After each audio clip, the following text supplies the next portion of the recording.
This episode of Band Yap is brought to you by McClellan Band Consulting. Chris McClellan offers support for band directors through marching band clinics, marching fundamentals training, concert band clinics, mentorship for directors, program evaluation, percussion section clinics and masterclasses, percussion tuning and head replacement, and T-test workshops.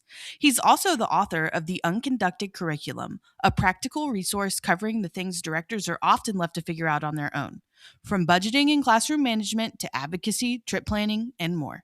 Learn more at mcclellanbandconsulting.com or reach out to Chris at mcclellanbandconsulting@gmail.com. Band Yap is proudly sponsored by Troubadour Consultants. When it comes to planning group travel for your fine arts program, look no further than Troubadour Consultants.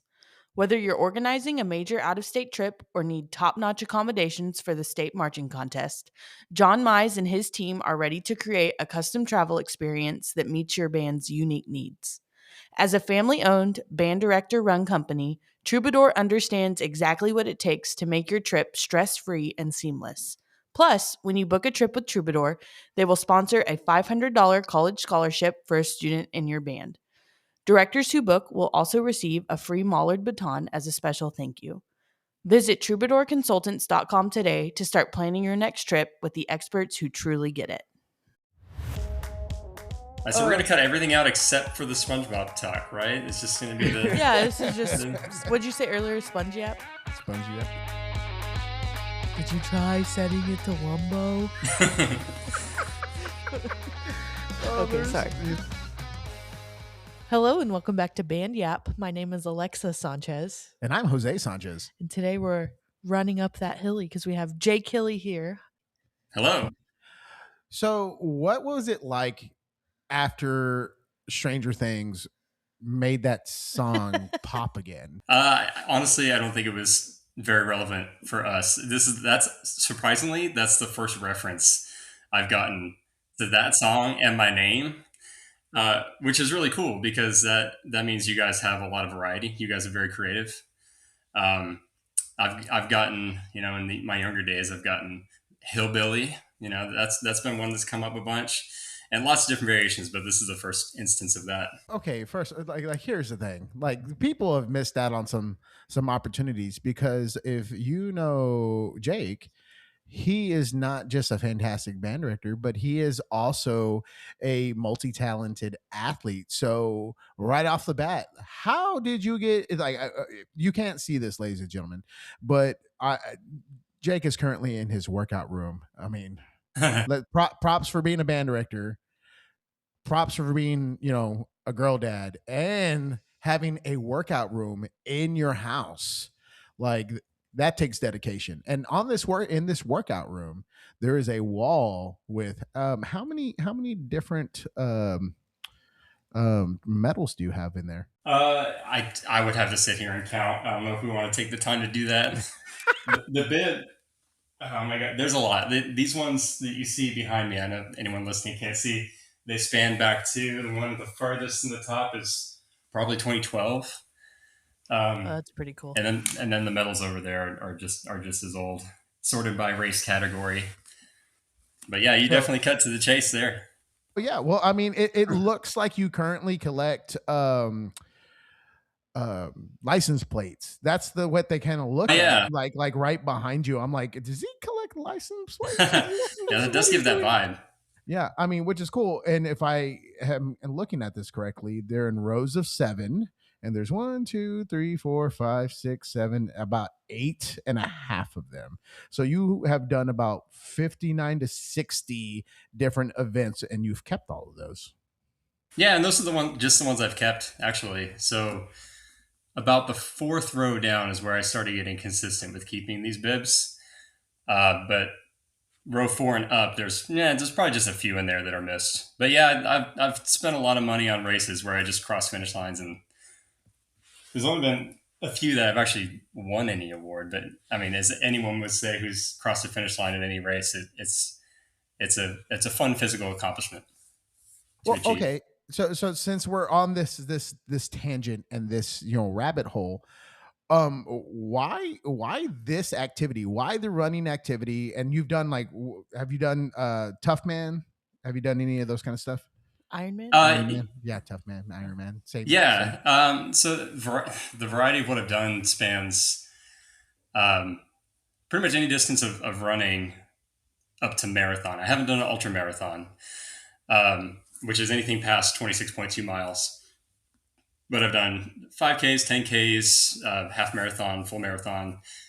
I've done Spartan races. In the realm of triathlon, I've done, let's see, 3 different types of distances. They have sprint triathlon, which is one of the shortest distances that's offered. Olympic distance triathlon, and I've done 70.3, which is considered a half distance full triathlon, which that's the Ironman that you were referring to. I haven't done a full distance Ironman, just the half distance Ironman. The full distance just scares me a little bit. Well, I mean, I do couch to fridge and fridge to couch. Hey, I can respect that. Sometimes tower to band hall. That's kind of the sequence. I tell you what, when marching season comes around and I have to go up and down the stadium steps, I'm like, I can always tell when I have not done any physical activity to condition myself.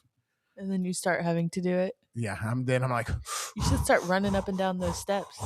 it's a struggle. It's a struggle. So so why that activity? Well, I mean, I could go down the rabbit hole of my past, but I think probably the biggest thing it connects to is my mom. Still to this day, multiple times a week, will go out and do almost the same 5 mile loop around our hometown. She's lived on the same street for, I'm pretty sure, her entire life, and she's in her 70s now. And growing up, she would do that same route, 4 to 5 miles, almost every single day, and would jog or walk really fast. And I guess I'm just going to go and get off the tangent here. But in my hometown, she was known as the running lady. And my hometown was relatively small, probably about 6,000 ish people. And I went to my high school was probably equivalent of a 4A size. I didn't grow up in Texas, so we didn't have that same classification system. But so relatively small town. So basically anywhere I went, anyone met me, they're like, "Oh my gosh, your mom's the running lady." They would start pumping their arms because she would pump her arms like this really aggressively. I know anyone listening can't see, but just imagine you're just kind of punching a wall a bunch of times. And people would impersonate that, just so everyone around town knew her. And so growing up, I kind of saw her doing that. And after she was finished with her workout, or outdoor workout, she'd also do a workout inside. And I think I just grew up watching her do that, and it just kind of got implanted in my brain. So I didn't do any organized sports in school. So once I got old enough to just kind of run on my own, I just started doing that. And then I realized, hey, this is pretty cool. And I just kept doing it. And I started doing races. And I realized, well, this is even cooler. And then I started doing it with friends. And it just became a great way to continue to connect with my closest friends, meet new people, and just encounter people who are doing the same thing I'm doing, which is one of my favorite things about the activity.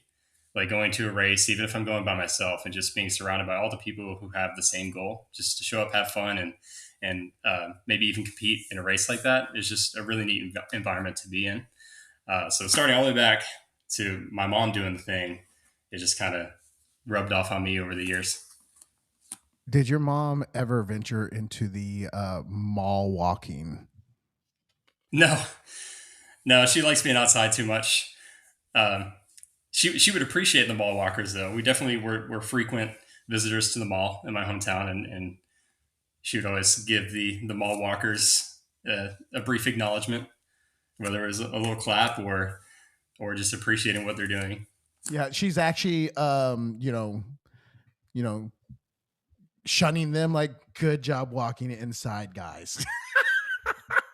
Yeah, flat ground, no hills. What are you even doing? Yeah, like we adopted the last name, so like you need to be better. Be better. Oh, Mother Hill. So okay, so let me circle that into like what we do currently. Like, how do you think being active in that activity has influenced, or how does that relate back to band and like teaching music, and like how have you related those two? Because I from my perspective, there's a lot of similarities.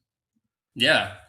I think any band director or any musician that's in the sport would probably say the same thing that I will try to ramble on and articulate, but essentially the running and triathlon and Spartan race sport is all under the umbrella of endurance activities and endurance sports.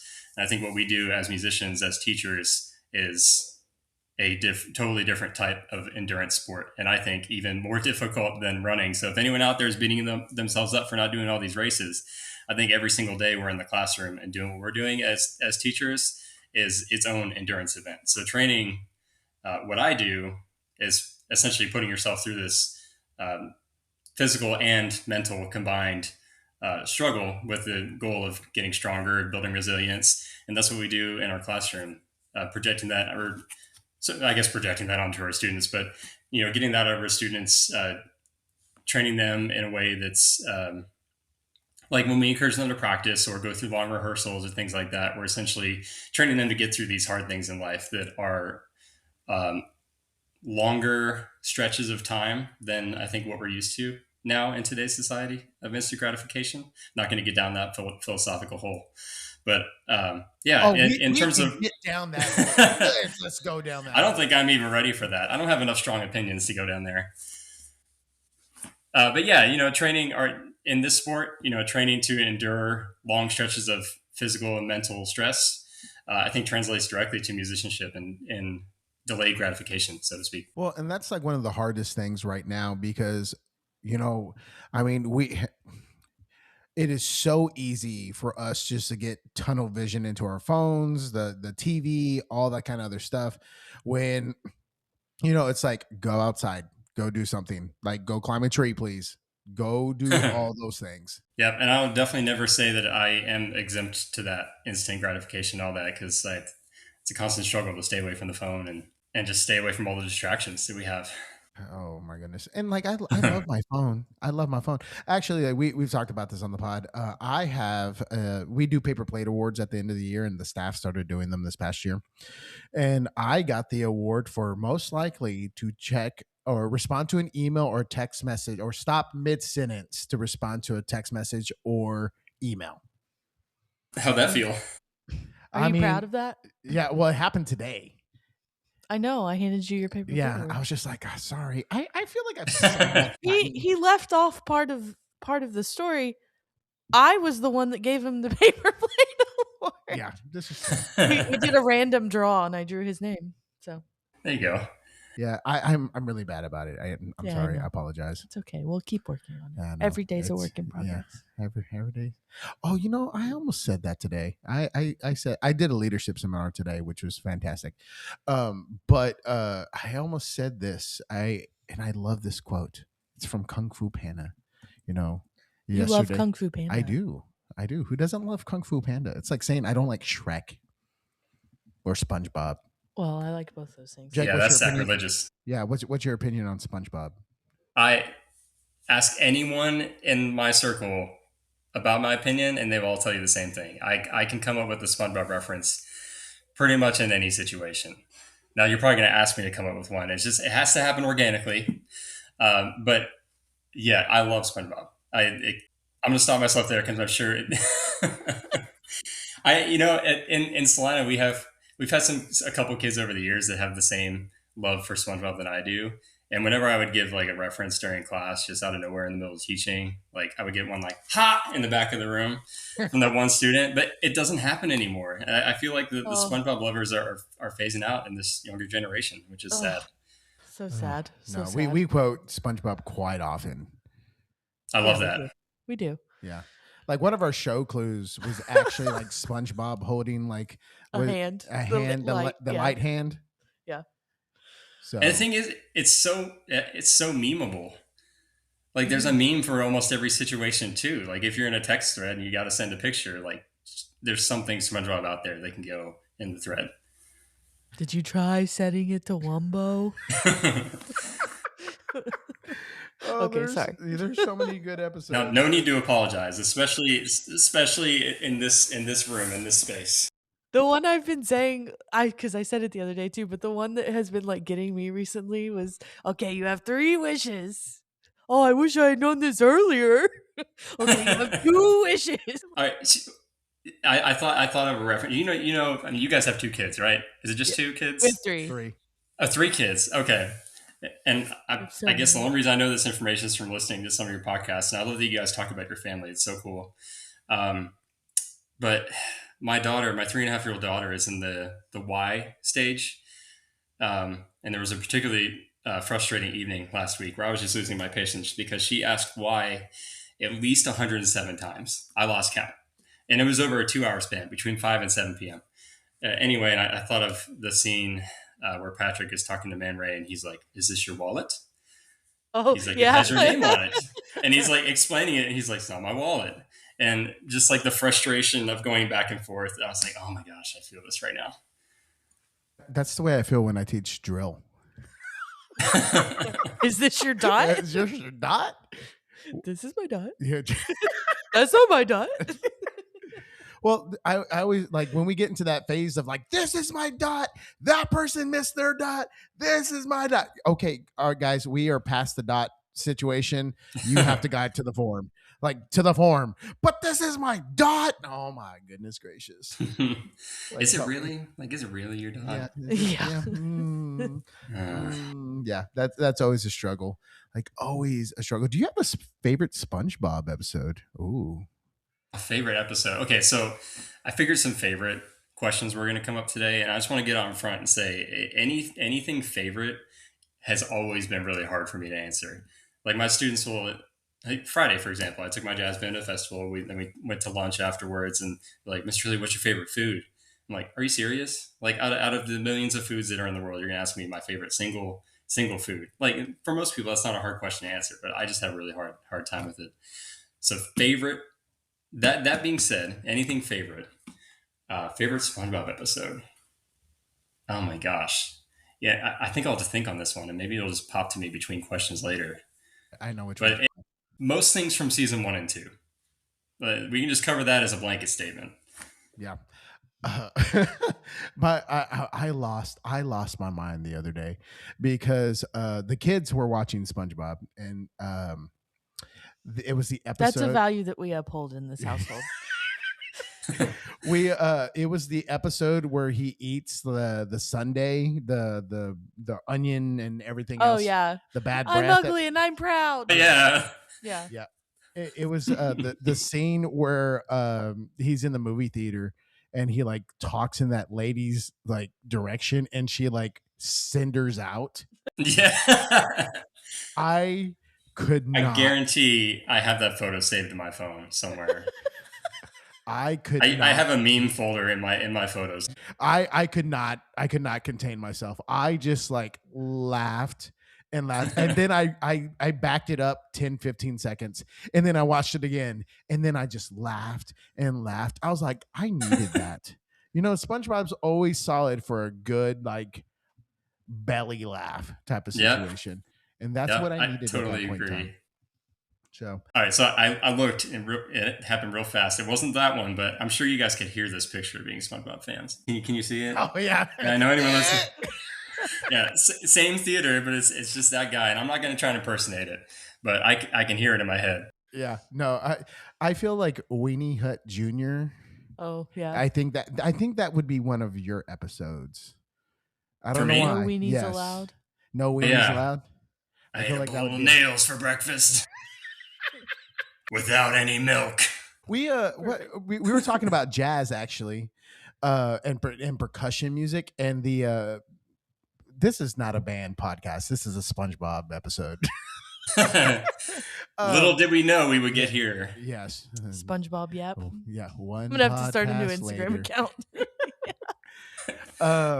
It was SpongeBob. we were talking about percussion music and jazz music, and Corbin goes, "Oh, that bebop music or bebop Beep-boop-boop-boop. Yeah. bebop boop music," and then the rest of the day was enhanced with the Mr. Krabs is a robot episode. Yeah. What were we Oh, talking yeah. about though? What piece of music? I don't know. But he was like that beep boop bop boop boogie boop music. Yeah. Yeah, and then we Yeah. lost the office to that episode the rest of the day. Oh man, there'll be most days I'll just be sitting in kind of a shared office we have with me and the percussion director and the color guard director, and like suddenly me and Daniel, our percussion director, will just share a SpongeBob clip because it'll come up in conversation, like inevitably. It happens at least once a week. Yeah. Mr. Hilly, what you talking in As it your should. podcast recently? Well, we talked about SpongeBob for about 30 minutes. Yep. You know what? Worth it. Yeah, totally worth it. If So now that we've made our trip down our, we've had a marathon of a tangent. Aha. there you go, making connections. Yes. Can you add, since we're here to know all about you, can you tell us about yourself, your background, your education, and then your teaching experience? Yeah. Um, so I think I already mentioned I didn't grow up in Texas. So I'll start there. I grew up in a town called Canfield, Ohio, just outside of a bigger town called Youngstown. It's the eastern border of the state. Um, Short drive to Pennsylvania. I wouldn't know how far because I never got outside my bubble of a hometown when I was growing up. But I spent the first 18 years of my life there. Um, throughout high school, and middle school, I was in band. Of course, I started in fifth grade. When we started up there. But before that, my musical career started in first grade. I started in piano lessons. Almost everyone in my family, excuse me, was piano players of some level. And so that was just kind of an early expectation in life. Didn't even think twice of it. I was just, first grade and starting piano lessons. But anyway, played piano all throughout elementary, middle, and high school, and joined band in fifth grade. Wanted to be a percussionist, but instead got put on tuba because my older brothers also played tuba. So that's a whole nother sidebar. Um, and then after I graduated, I went to the University of Oklahoma, where I got a degree in music education and a minor in communication.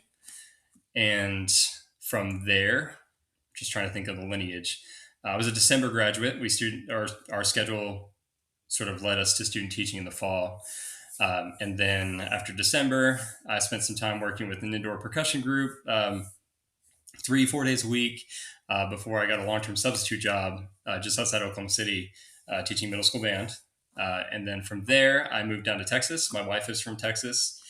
She grew up in McKinney, spent most of her young life in McKinney. So that's kind of why we ended up down here. And then my Texas journey leading up to this point professionally, I guess I kind of went down that track right away. I spent a few years at South Grand Prairie High School, 6A school just southwest of Dallas. And then I knew I wanted to go to grad school. The opportunity opened up for a conducting graduate assistantship at TCU, so I went there. Spent almost 2 full years there at TCU, and I say almost because spring of 2020 was my last semester there, so it was kind of cut short with some virtual classes, no recital, all that. It was definitely an interesting time, as we all know. Straight out of there, I moved up to Carrollton, and my wife and I both switched jobs. We both got jobs in Carrollton Farmers Branch ISD. I was at Creekview High School for 2 years, and then that led me up further north, where we bought a house further north, and then a job opened up in Celina. Interviewed for that, and obviously got offered that job, and now here we are. So that was kind of my professional trajectory. What else do you want to know?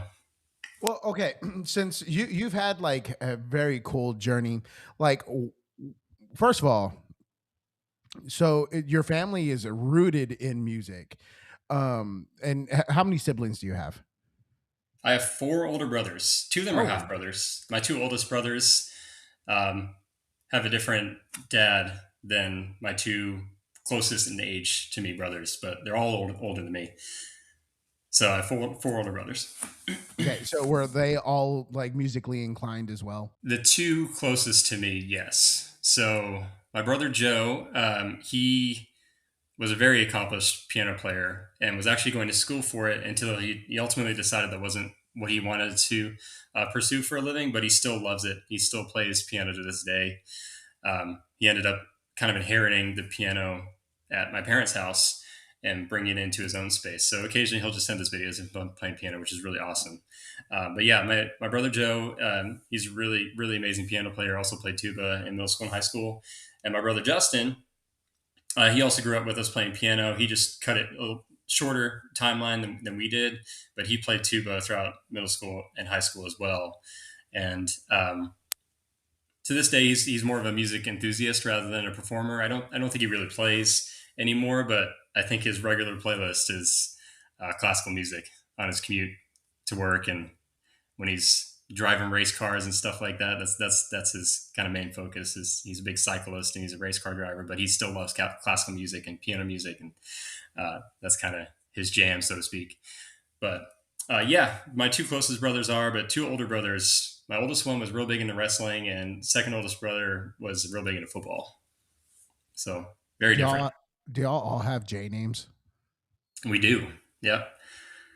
Oldest to youngest, it's Jim, Jeff, Joe, Justin, Jake. Okay, so what is that like during the holiday season? Like, is there like misfires on people and names like consistently? No, actually, surprisingly not. Only when my grandparents started to get older.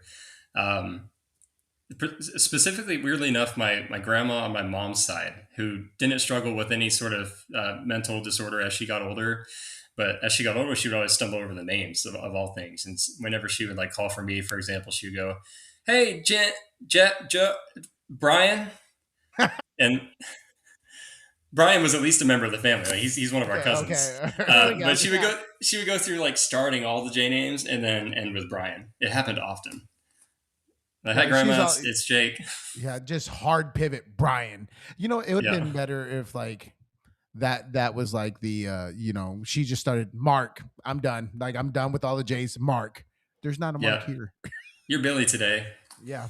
I mean, that's so like with me, like I come from a large Hispanic family, and that was the case all the time. My grandmother would go like Jose, Charlie, Michael, Thomas. You know, that was always like the sequence. There was a huge, and like I mean, none of us had the same, like even the first initial, and it was just always butchered. It didn't matter. So, all the energy was directed toward just trying to get one of you to come over. Yep, that's the way it was. So in a family of tuba players, like who was trying to punish your mother? Right. I mean, hey, I'm not going to slander any instruments, but I think I'd rather tuba rumble in the house than something else that might be a little more painful to listen to. But that's coming from a tuba player. But I did mention back in 5th grade, I didn't want to play tuba. I wanted to be a percussionist, but don't we all? And you're a percussionist, right, Alexa? Yes. And Jose, are you a tuba player? Well, all right, tuba players unite. Yeah, but when we were testing a series of tuba player like brothers. Like what are we gonna make a quartet? Like what are we? Is it tuba? Didn't you want to play saxophone when you? Oh yeah, I wanted to play saxophone, and then they put me on tuba. Don't we all? Yeah, yeah. I mean, it's just like you and your family could start like a tuba trio and call it a day. Well, I think that's what my band directors wanted, because we were of the age that once we got to high school, when I was a freshman, my brother Justin was a junior, my brother Joe was a senior. Well, Justin quit band at the end of his sophomore year, and Joe he just stopped showing up regularly. Let's just put it that he just had some attendance issues his senior year, so it was just like little old freshman me fending for myself in summer band. So the tuba trio of the Hillies did not happen, unfortunately. But that was ultimately the goal. I to this day I also think it's partially because when we were testing for instruments in 5th grade, they asked if anyone in the room already knows how to play a percussion instrument, and no one raised their hand. And then when they mentioned that the keyboards are percussion, I frantically started talking. I was like, "Wait a minute! I played piano for 4 years," and my band director just rolled his eyes at me, and he was like, "Well, you're gonna play tuba." Oh well. I guess those 4 years of piano experience don't mean anything. Thank you very much. I'll play the tuba. Yeah, let's put the smart kids on tuba. It's okay. Put the smart ones on tuba. You call me smart ones. I mean, if you played piano, you're kind of smart. All your tuba players are all really smart. Yeah, I like my tuba players. Yeah, you have a good tuba class this year. Yeah, they're good. They're good kids. They are. They always look sleepy, but I think that's a hallmark, though. You always kind of look a little sleepy when you're a tuba player. I mean, you got to lug that thing around everywhere. I mean, like, what else you got to do? True. Yeah. I always enjoy teaching tuba players for the first time that your case has wheels on it, guys. Oh yeah, I know. Gosh, and these when we were loading for UIL this year, and we said, "Okay, go put your tuba on the trailer," and one of our sweet little tuba players took his tuba out of the case and then took it outside. We're like, "No, please don't do that." Leave it in the case. We're gonna take the case Oh my outside. gosh. It was cute. And there's just so much goofiness to it too. There's just like an inherent level of goofiness to tuba players. Like as soon as you put it in their hands, it's just like a supercharged event that they gain these abilities of I don't know, something I never gained, but any young tuba players I've taught, they're just automatically just a little bit more funny. Yeah, yeah, I can agree with that. They're just beginning tuba players. Oh my goodness. So, okay, so were you the best musician in your class then?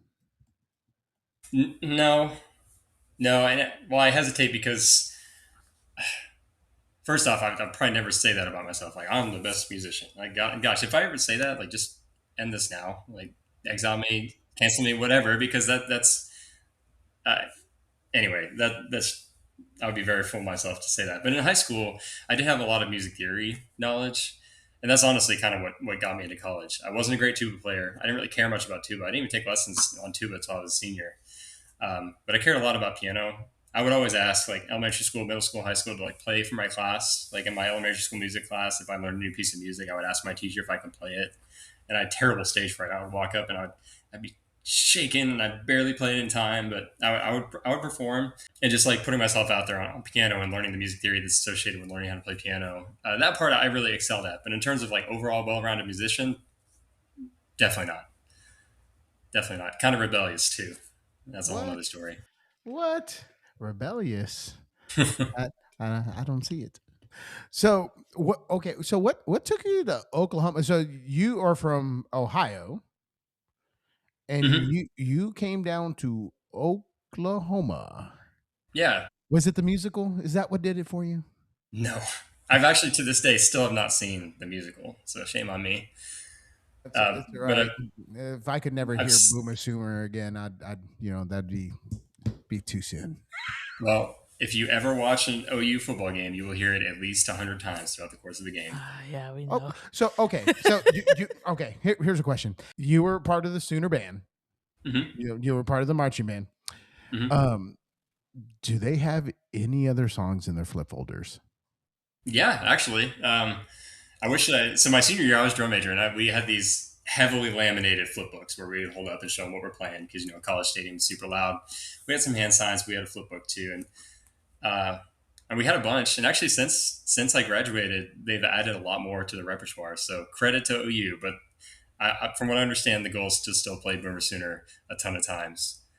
And it's actually it's like a cultural thing. There was one game, well, my senior year, and when I was drum major, it was not the best football season. I mean, we went 8-5, so it's still a winning record. But OU had been used to like one loss years, like every year prior.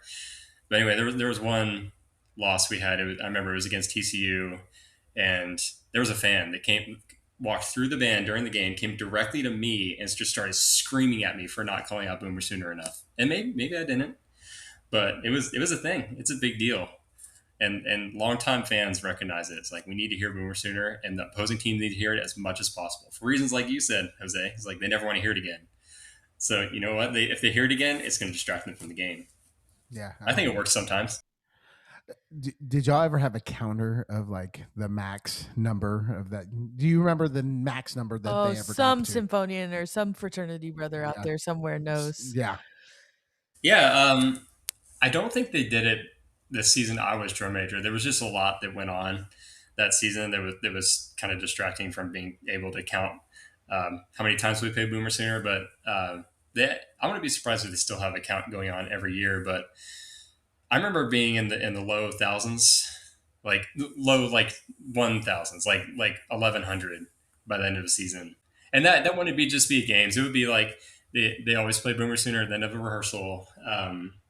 There are Friday night pep bands that happen. Like there was at least two or three that happened around campus the Friday night before a Saturday home game. Um, so there were a lot of different events that counted toward the overall count. Does that make sense? Yeah. That's still a lot of Boomer Sooner. Like It that's a is. lot. It is. And I can probably still play it from memory. I mean, provided the tuba part, not very hard, Yeah. I but mean 1 5 1 5 1 5. I got that. essentially, yeah.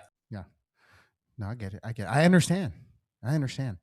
Uh, Actually, being a Baylor grad, the tuba part in the Baylor fight song It's hard. it's actually much harder. It starts on an F in the staff. Really? Yeah, it starts up there. So F E up up up up. So it goes, going down in a scale. F E flat D C, and then it goes begins continue up up up up up, and then it does a Bum bum ba it does like a grace note into another high F. Up up up up up up up up. Yeah, it's like I'm why do trying to we think about it. why, I why probably do played we it why did we do that? Like, why did you give the tuba player coming on a high F on an upbeat? I don't to know. make it a little more exciting. Yeah, Yeah. well, I mean, Baylor football at that point in time needed a That little was bit the of only thing excitement. exciting happening. So, What did you guys both go to Baylor? Yes. yes, When did you At graduate? different times. Jose graduated Okay. in 2009 and I graduated in 2016. Okay, gotcha. Well, then, Alexa, we may have crossed paths at some games when I was there because I was at OU from 2011 to 2015. Oh 2014 my was when I was gosh. began. Were you at the game? Was the OU band at the game when we beat Oklahoma in 2011? Yeah, that was my freshman year, and I was Oh at that my game. We took gosh. a pep band, and I think that was like the Kappa Kappa Psi Tau Beta Sigma like uh, invited game where like the fraternity sorority like got first pick if they wanted to go as a pep band, but then they could bring on like prospective members. And I was one of the freshmen that was chosen to like go with the tuba section, and so yeah, I was there for that, and yeah, I learned a lot about that not rivalry turned rivalry all of a sudden. yeah, that got a little Okay. dicey for a I second. wasn't in the marching band for that game, but I remember that game because I remember Robert Griffin throwing that Yep. touchdown pass. But then I got in a car wreck after that game. You did, No. Yeah. you did. Which is also why I so vividly remember it. But Yeah. Gosh. back in old Floyd Casey. Oh, no. So like, what took you to Oklahoma? So, musical background with my family. My dad was an organist, and definitely a really interesting instrument to play. It's highly inaccessible. It takes up multiple rooms of instruments. But yeah, he grew up as an organist, and he his family, so his parents and my grandparents on his side, they built a Wurlitzer theater organ in the basement of their house. And now this isn't some mansion. This is a like 1.5 story ranch home with a basement, and the basement had a living space, sort of like a concrete workroom, and then another one to the side of it that they had to like dig underneath. Well, anyway, this is kind of backstory to it. They built this organ in the house. The main console of the organ was in the living space, and then the two side rooms housed all the extensive electronics, all the pipes, all the different instruments that went along with it. It was insane. But um, when my his parents passed away, early 2000s, must have been around like 2007 or so. I think I was just starting high school. They, of course, needed to sell a house, and who wants to buy a house with a Wurlitzer theater organ taking up 3 rooms in the basement? That's a very small clientele to purchase something like that. And he had a very strong connection to that instrument, so he wanted it to go to a good home. Anyway, leading to OU, OU has the American Organ Institute, where they essentially build, refurbish, or repurpose pipe organs. And my dad got connected with that organization and found out that they would be willing to take it in and house it somewhere in Oklahoma. So, and they would do all the legwork, and he would donate it to the school. They come up and they would dismantle it all, put it in their trucks, and drive it all the way to Oklahoma. Well, they did that, and throughout that connection, I just met the people there and just realized, well, this is a really good school. I didn't know anything about it before this moment. Let's go visit. And everything about my first visit there was just awesome. The people were so nice. The environment of Oklahoma was just so different than what I grew up in Ohio. Of course, the university is huge and beautiful, and the athletic programs there are amazing. And then I learned a thing or two about the music program. I met so many people on that first visit.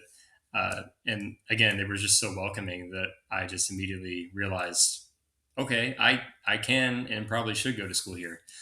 So through that connection, I just continued to stay in touch with the people there. I toured a couple of different programs there when I wasn't quite sure what I wanted to do, and ultimately ended up in the school music there. So that's kind of the backstory. It all comes back to my dad donating the family theater organ to the school. Wow, that's cool. That's really. I mean, there's a reason why they refer to the organ as the king of instruments because like not everyone can play that. like Yeah. I mean, other than percussion, what instrument calls for like the utility of your body that way? But yeah. I mean, I can't remember if, and I don't know the technical terms of organs, but I can't remember if this particular organ had 3 or 4 tiers of keys on it. But then you also have the keyboard on the floor that you play with your feet, as well as the volume pedal that's in the middle that you also play with your foot. And on some organs, they also have, I think they're called stops on the floor. They're basically additional small pedals that change like tone and different instruments that we played. And then, of course, across the entire, I'm just going to go ahead and call it the console, which I don't know if that's the correct term. All sorts of different levers and things you can push and pull and preset to make different sounds. It's really an amazing piece of technology that I never figured out. You know what's one of my like biggest memories of that instrument? The movie The Goonies. I've never seen it. You never seen You've The never seen the Goonies? Goonies? Yeah, that I think that's one of those movies that whenever I say that out loud, I get that reaction. Goodness. Yeah, there's a scene with an organ that, you know, it just so happens that a girl knows how to play like some piano or play some organ to get through something.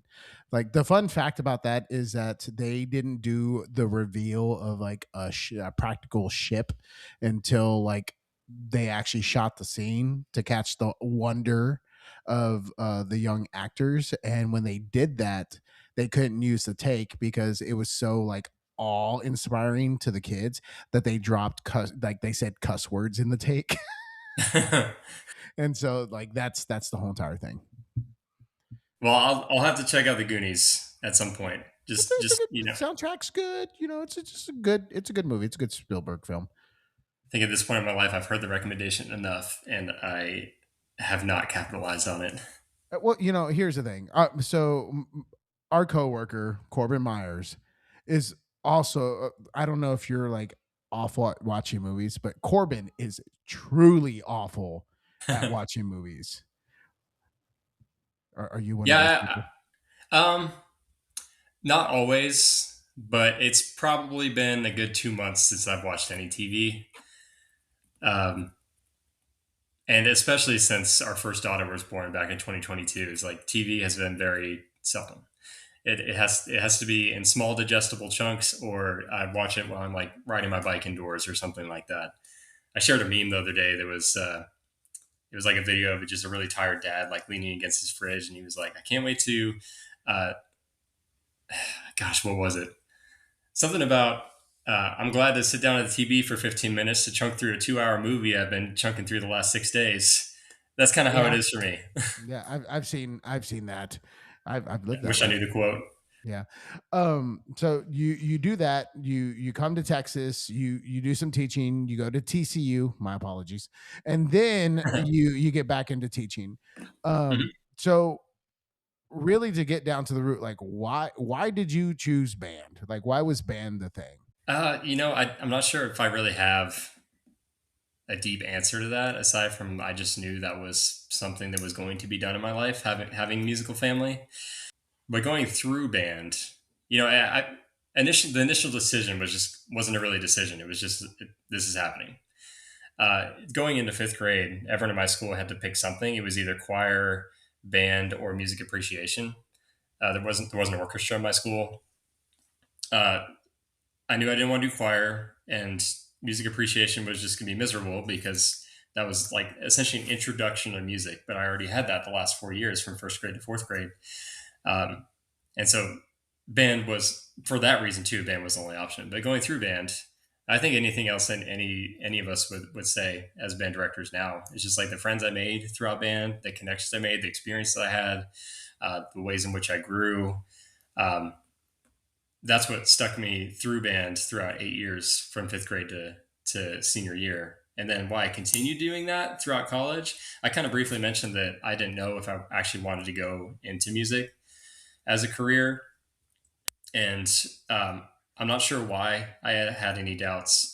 But once I made the decision and once I really committed to tuba being my primary instrument, knowing I was eventually going to be a band director and wanting to focus more on the wind side of things rather than just piano, I realized that like I was only scratching the surface of the connections I was going to make and the experiences I was going to make.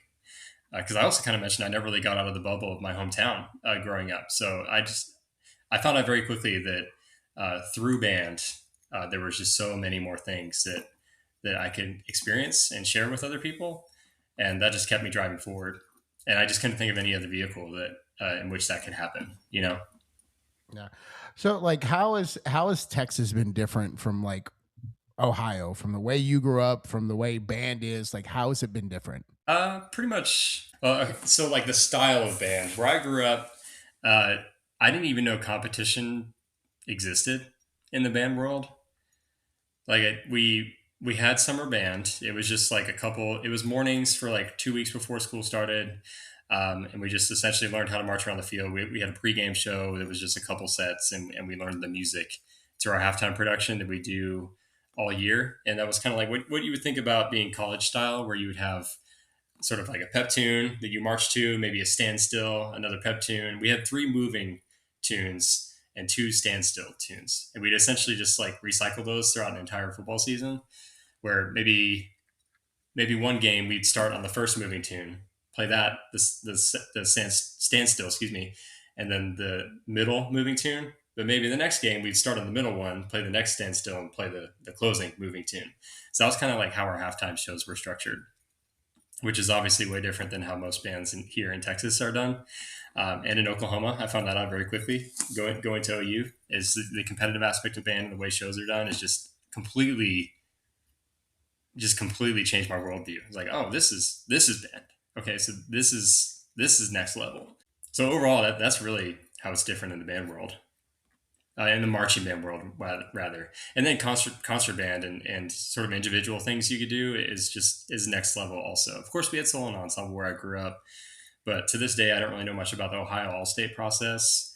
It wasn't really something that was really pushed on us, at least not as a whole band program. Maybe as like individuals who were really invested in private lessons, um, but not as a whole. Like how most band programs treated here, how it's just very strong expectations throughout most band halls you'd walk into, like participating in all region, having the all-state audition process, um, solo and ensemble, being really invested in UIL and the honor band recording process, and in ATSSB having OPS recordings, and all these kind of things is really different than where I grew up. Well, so you're it's just very different from what, well, we've talked to several people, and the landscape of expectations for the band world in Texas has just been called very different.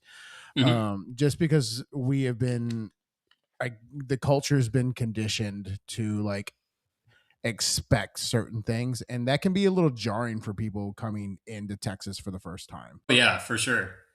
We've had some students even move into Celina, and um, they and we're not super intense in Salina, especially not me. I mean, you kind of what you see is what you get with me. Like how I'm talking to you guys is basically how I teach my kids. But they'll go through a couple days of summer band, and like, this is crazy. I'm out of here. And I don't think that experience is unique to us, as you just said. Like people who come in and then see it out of nowhere, they're like, "Whoa, what is all this?" So I've definitely seen it in real time. Yeah. Well, when you found out like this is what, or you discovered like this is what I want to do, this is going forward, what other steps did you take in order to better prepare yourself to like be in this profession? Hmm. Well, I knew right away that I had to take tuba a lot more seriously, which I kind of mentioned a couple times. Like I didn't take lessons till my senior year of high school. Um, when I got to OU, I vividly remember, like even before school started, like during our week of summer band that we had at OU, we were also preparing our concert ensemble audition music, and pretty much any room in the School of Music at the time was open to practice in. And I remember like a couple tuba players would get together and we just go into recital hall and practice the music. And I don't remember how bad I sounded back then, but I know from a couple sources that I was not very good as a player. In fact, my professor by the time my junior year, he this is not a direct quote of him, but I don't blame him for saying this. It's something along these lines. He basically said, "Hey Jake, you didn't get in here on your tuba playing, right?" And and then he kind of led that into, but now that's changed. Like he's kind of giving me a pep talk. Like you've come a long way. Like this is uh, just way different than when you came in here as a tuba player. Obviously, the musician aspect is a little bit different. I mentioned I had a pretty extensive music theory background that I think that's kind of what propelled me in there. But anyway, rambling on. I knew I had to take tuba playing a lot more seriously. So I developed a pretty consistent practice routine with the help of Brian Dobbins at OU, who's still there. He's a tuba professor. He's a great guy. Um, and along with that, I listened to great tuba players pretty much all the time. I had a 15-minute walk to the music building from my dorm, and every morning I would listen to Gene Pokorny, the tuba player in the Chicago Symphony. That was my main. He has an album called Tuba Tracks, and I listened to that almost every single day. And I just got what good tuba sound was stuck in my head because I was not learning what that was in Northeast Ohio. And yeah, along with that and my tuba playing, I also took my music coursework really seriously. I struggled with getting up in the morning and going to class, like I think all of us do. Yeah, oh yeah. Actually, I just had a discussion about that with a student today. Actually, about like, And it changed that student's mind, he told me. yeah. So I mean, it's just like, I mean, we're sorry not to interject in this No, way, you're fine. but Anything you say is good. we are in this time frame, and I don't know about you, but I hate this time of year because this time of the year is where kids start making decisions about their future a little bit, and sometimes it's choosing to no longer be a part of our programs and having discussions like, well, I mean, and this is the one that kills me. Well, I want to concentrate more on my grades, so I'm just not going to do anything else on my senior year. Yeah. Yeah, I'm like, I've seen that failure list. Your buddies who quit are the ones generally on that one. Oh gosh, yeah. And I've definitely pointed out those kids, like whenever we're checking eligibility and you get the full list of kids, you're like, hey, look at this kid who quit band his freshman year. He's still on the list, unfortunately. And I don't hold it against those kids. I'll still give them high fives when I see them in the hallway. But I know exactly what you're talking about. Actually, this is a sidebar, but there was a kid, a trumpet player, who his whole family's in band. He has two younger brothers. One of them was a trombone player, and he's in my band right now. One of them was a killer saxophone player, eighth grader, also played synth in our marching production this year. Um, but he's the oldest brother of three, and he quit band going into this year. You never know what a kid's going to do when they quit band, but honestly, most of the time is what you said. They'll just quit band to do nothing. But this kid has actually gotten very serious into boxing, and it's awesome. Like he has a whole social media account. Like he posts videos of himself training. He had his first fight a couple weeks ago, and I just made it a point to pull him aside of the hallway the other day when I saw him, and I was like, "Man, I saw your Instagram." Because the kids will follow me on Instagram. They'll like my stories every now and then. And I was like, oh, I wonder how this kid's doing. I was like, oh my gosh, he's a fighter.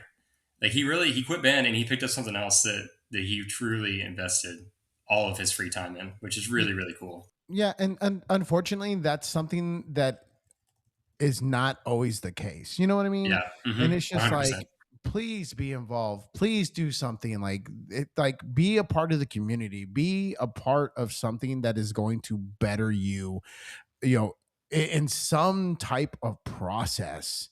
And that is such a battle. But like talking today with that student, I go like, once you start making it okay to quit things, it's much easier to quit the next thing. Mm-hmm. And then it becomes like a situation like you were just talking about, like waking up in the morning, like for your first class of the day. And I said that, oh my goodness, after that first time, and my roommate and I going like, are you gonna get up? And he was like, nah. Are you gonna get up? I was like, no. If you're not gonna get up, I'm not gonna get up. And it makes it okay. So guess what? I didn't feel as bad the next time I missed the next class. or the Mhm. next class. And it became an issue. And then I was like, ooh, I only have like one absence to give now before it starts affecting my grade. Yeah. Yep. And I've been very close to that. And then, I don't know what helped me break out of it. Did you know what helped you break through that, or is that something you still struggle with? No, I don't. You don't really struggle with that anymore. No, what helped me break It's hard to something struggle that? with it when you have kids. Oh, yes. Yeah, well, yeah, that's part of it. Is you have the little one coming across the bed and going like, "Can I watch TV?" Like, no, go back to bed, Yeah, son. it's not wake up time yet. That's what I tell my Yeah, daughter. It's not yeah, wake up time yet. yeah.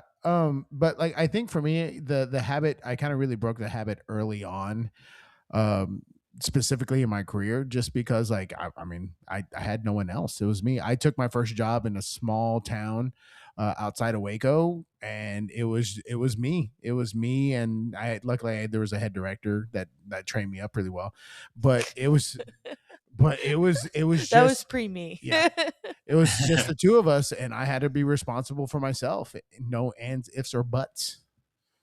So Yeah. I mean, that'll definitely put you in a situation where it's just like you just have to figure it out. Because admittedly, I didn't really figure it out. I got way better at it throughout undergrad, but like even in my first job, like most of us, except the head director, would show up very close to the start of school, and not like in super negative ways, just kind of something we did. And so I would wake up at the last possible second, get ready as fast as I could, and go to work and be there on time, and it is just something that I still didn't break through then. And then there was a moment when I was at TCU where I was supposed to drive. I think I was supposed to drive the van. Like we took charter buses, of course. There was a semi truck that we had I think we had a box truck too, and a van where some of the staff would ride in. I think I was supposed to drive the van.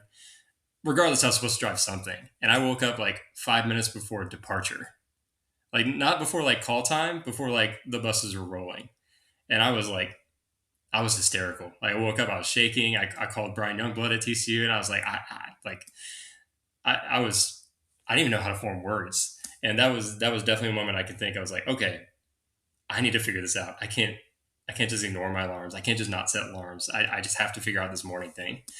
Um, that was definitely a pivotal moment in my life. That was way past undergrad and even during grad school, but it happened. Learned the hard way. yeah, and we all have those moments where it's like, whoo, okay, I gotta take care of this. Yeah.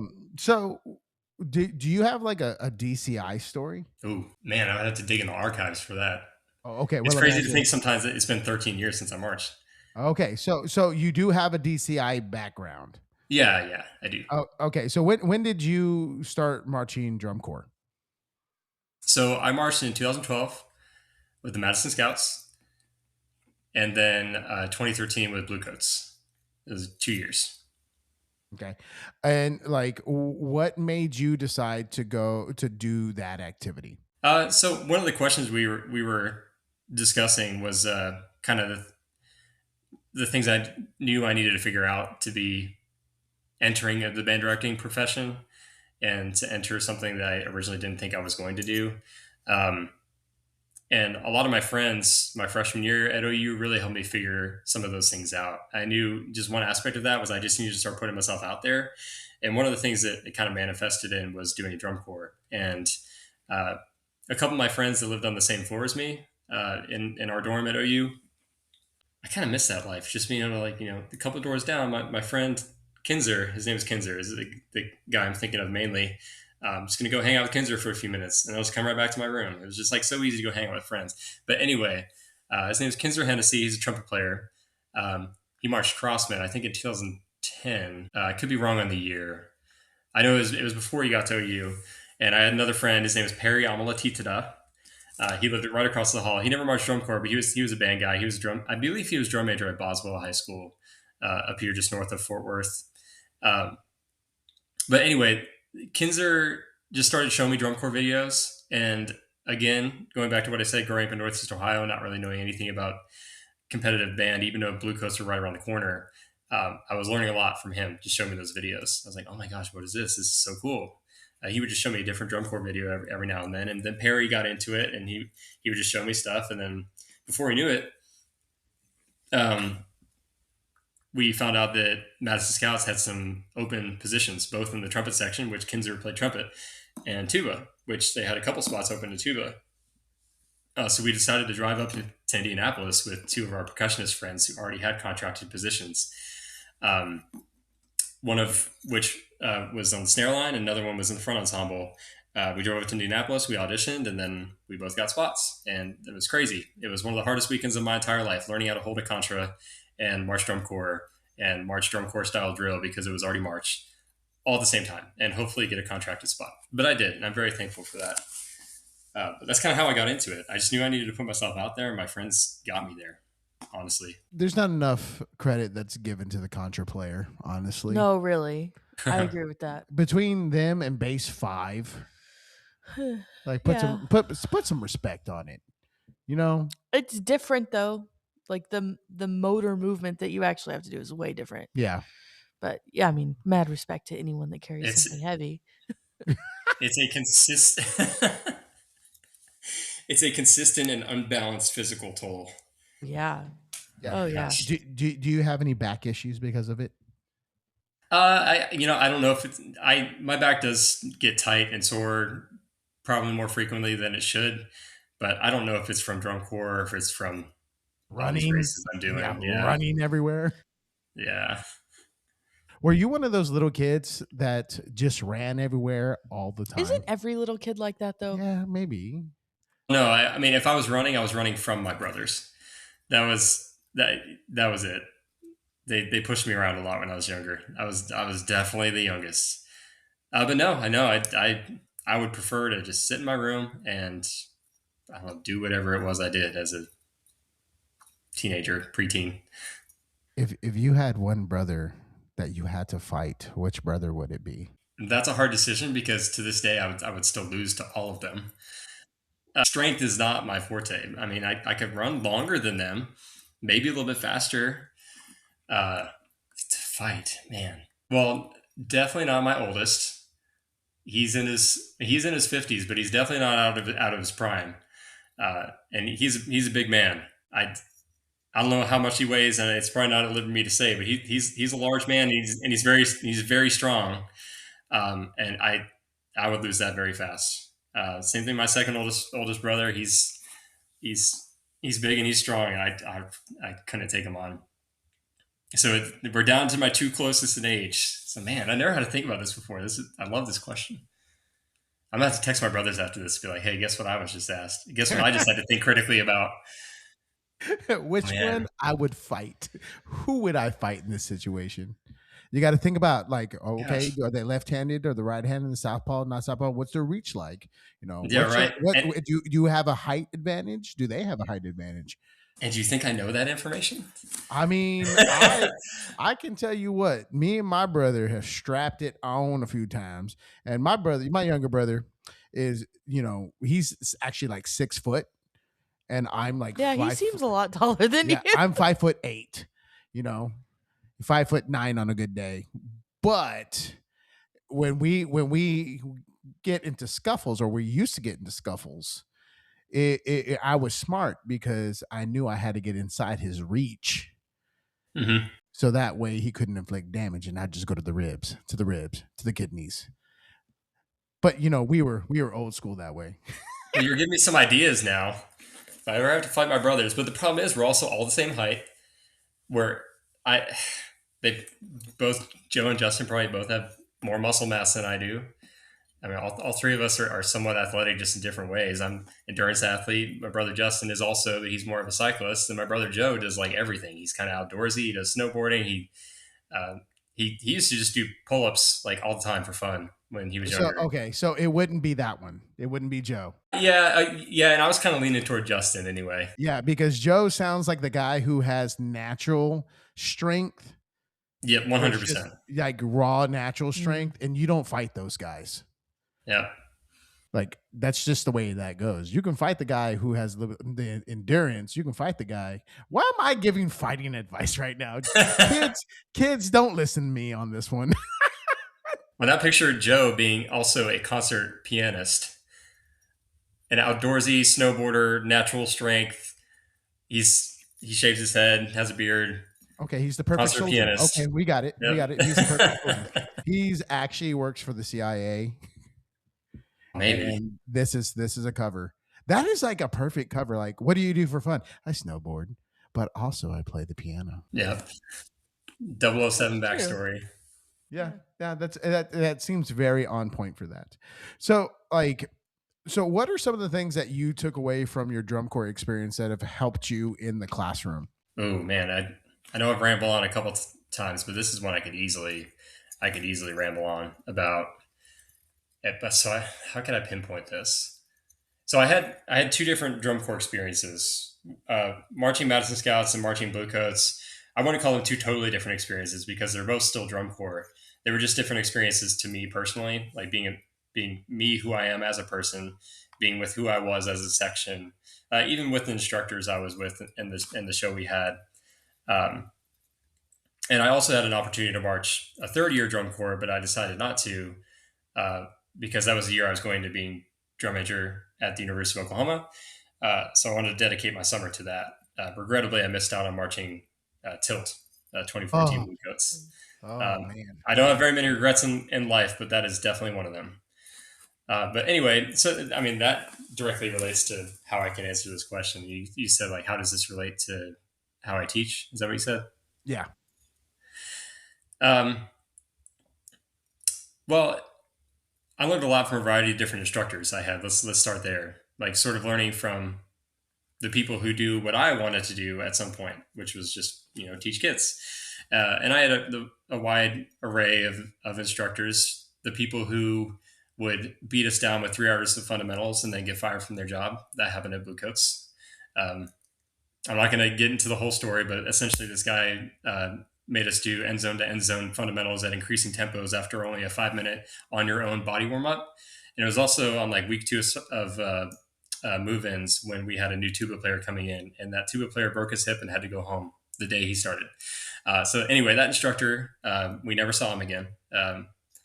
In fact, I tried looking him up on social media the other day and I couldn't find him. But that big mistake on his part, and I definitely learned something not to do there. All right, temper down the intensity. So there were instructors throughout both my years of drum corps that were just super intense, and I realized that they were just a little bit too much, especially for the way I operate. And I decided, well, I don't want to be like that. But I also had the instructors of like medium intensity that were like just right and kind of delayed the sort of praise aspect of feedback to also like just the right moment. Like one of them was an instructor I had at Madison Scouts. Actually, two of them. One of them, his name is Blake Daughtry, and he was one of our visual instructors, and he was just great. Every time he taught fundamentals, he just connected with us really well, and he held a super high standard, with also again just the right amount of edge.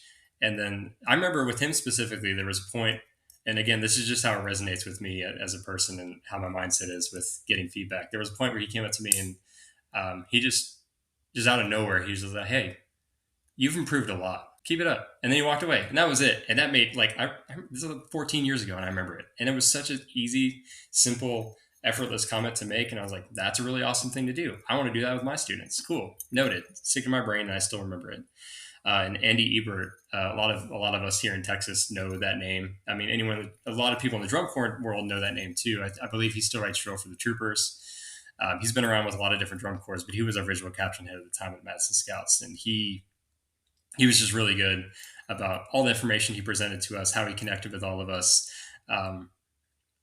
and he taught me a little lesson too when I decided not to come back to Madison Scouts about a commitment to an organization that I also still remember it to this day. So essentially, I said I wasn't going to ramble, but here I am rambling. A tribute to all the teachers I've had throughout drum corps, both for teaching me what to do and what not to do. And at Bluecoats, I also had a variety of teachers that were like that as well. The one I mentioned where the guy marched us so hard where the new tuba player broke his hip. That's an example of what not to do. But I also had great visual and brass instructors. I think about Matt Stratton. He works with the Cavaliers now. He was my tuba tech at the time of Madison Scouts, and he just took a very caring and personal approach to teaching the tuba section, and we all really gravitated towards him. Josh Gall was also working with the tuba section at the time. I didn't get a whole lot of time with him. I think he was only on tour with us for like a week. But yeah, I learned a lot from him. I mean, there's so many people. I could name drop all over the place. Derek Gibson was our brass captain at the time. I mean, maybe none of these names are resonating with anyone listening, with you guys or anyone listening to this, but I would be doing them a disservice if I never recognized all the things that they did for me and the observations I had in their teaching that ultimately, like you're asking, led to how I operate as a teacher today. Yeah. Well, and there's a certain amount of like perspective, that you really have to have. And this has been a topic of discussion for me recently with several things in our lives. But, you know, my reality is my reality. It doesn't mean it's somebody else's reality. And at those times and moments for you, like those people made huge impacts on you without even knowing it. Even if it for them it was just another day. You know what I mean? Mhm. Or even if it was like in a negative capacity. Yeah. I like because I know that you're saying a little bit that that's like you kind of learned what not to do. But Yeah. yeah, I mean that there's been plenty of things I've learned not to do. you're still learning every day. Yeah. So, I mean, so kind of building off of that, Jake, like what do you have a mistake that you've leaned on that has made you a better educator, like a mistake you've made? Yeah. Asking too many questions, which that might not seem like a bad thing, but in my first year teaching, especially, it was a bad thing. My questions were frequent. They were poorly timed. They were poorly phrased. Um, in my first job, anyone I worked with there could tell you that I, it's not. I don't think I stepped on toes. I mean, they could say it differently from their perspective. Whatever way I can phrase it, I know I was doing the wrong thing. I was being an overly curious first year teacher, and that could sound. And I'm intentionally making that sound derogatory, but I don't. That's not. I don't think first year teachers should be overly curious. But what I was definitely overly curious, and it had an aspect of critical nature to it as well. The questions I was asking, um, but I learned throughout that first year that first off, I just need to figure out how to ask questions. Second off, when the appropriate time was. Like it was almost the way in which I was asking questions was almost like, think about one of your young kids, like what's like a dangerous task you could be doing? Like you're using a Boiling weed water whacker on in the the yard. stove. Oh yeah. Yeah, like you're cooking, like right. And or just think of any dangerous task you could be doing, and suddenly they come up and they pull on your shirt or something, and they're like, think of a ridiculous question. Why is the sky blue? Yeah, and like in the moment, you're like, I mean, with kids, maybe this is a bad analogy. You're like, oh my gosh, you're so adorable, but please go away right now. Um, in the way I was asking it, it wasn't the adorable aspect of it wasn't there. It was like, this is the wrong time, this is the wrong place. You're asking me the wrong questions. Like, go away. No, yeah. But I So just like asked way too many questions at the wrong time and the wrong way, and I realized that okay, I need to be asking questions, but I'm not doing this right, and I just rubbed a lot of people the wrong way, especially in that first year when I just didn't really know what I was doing.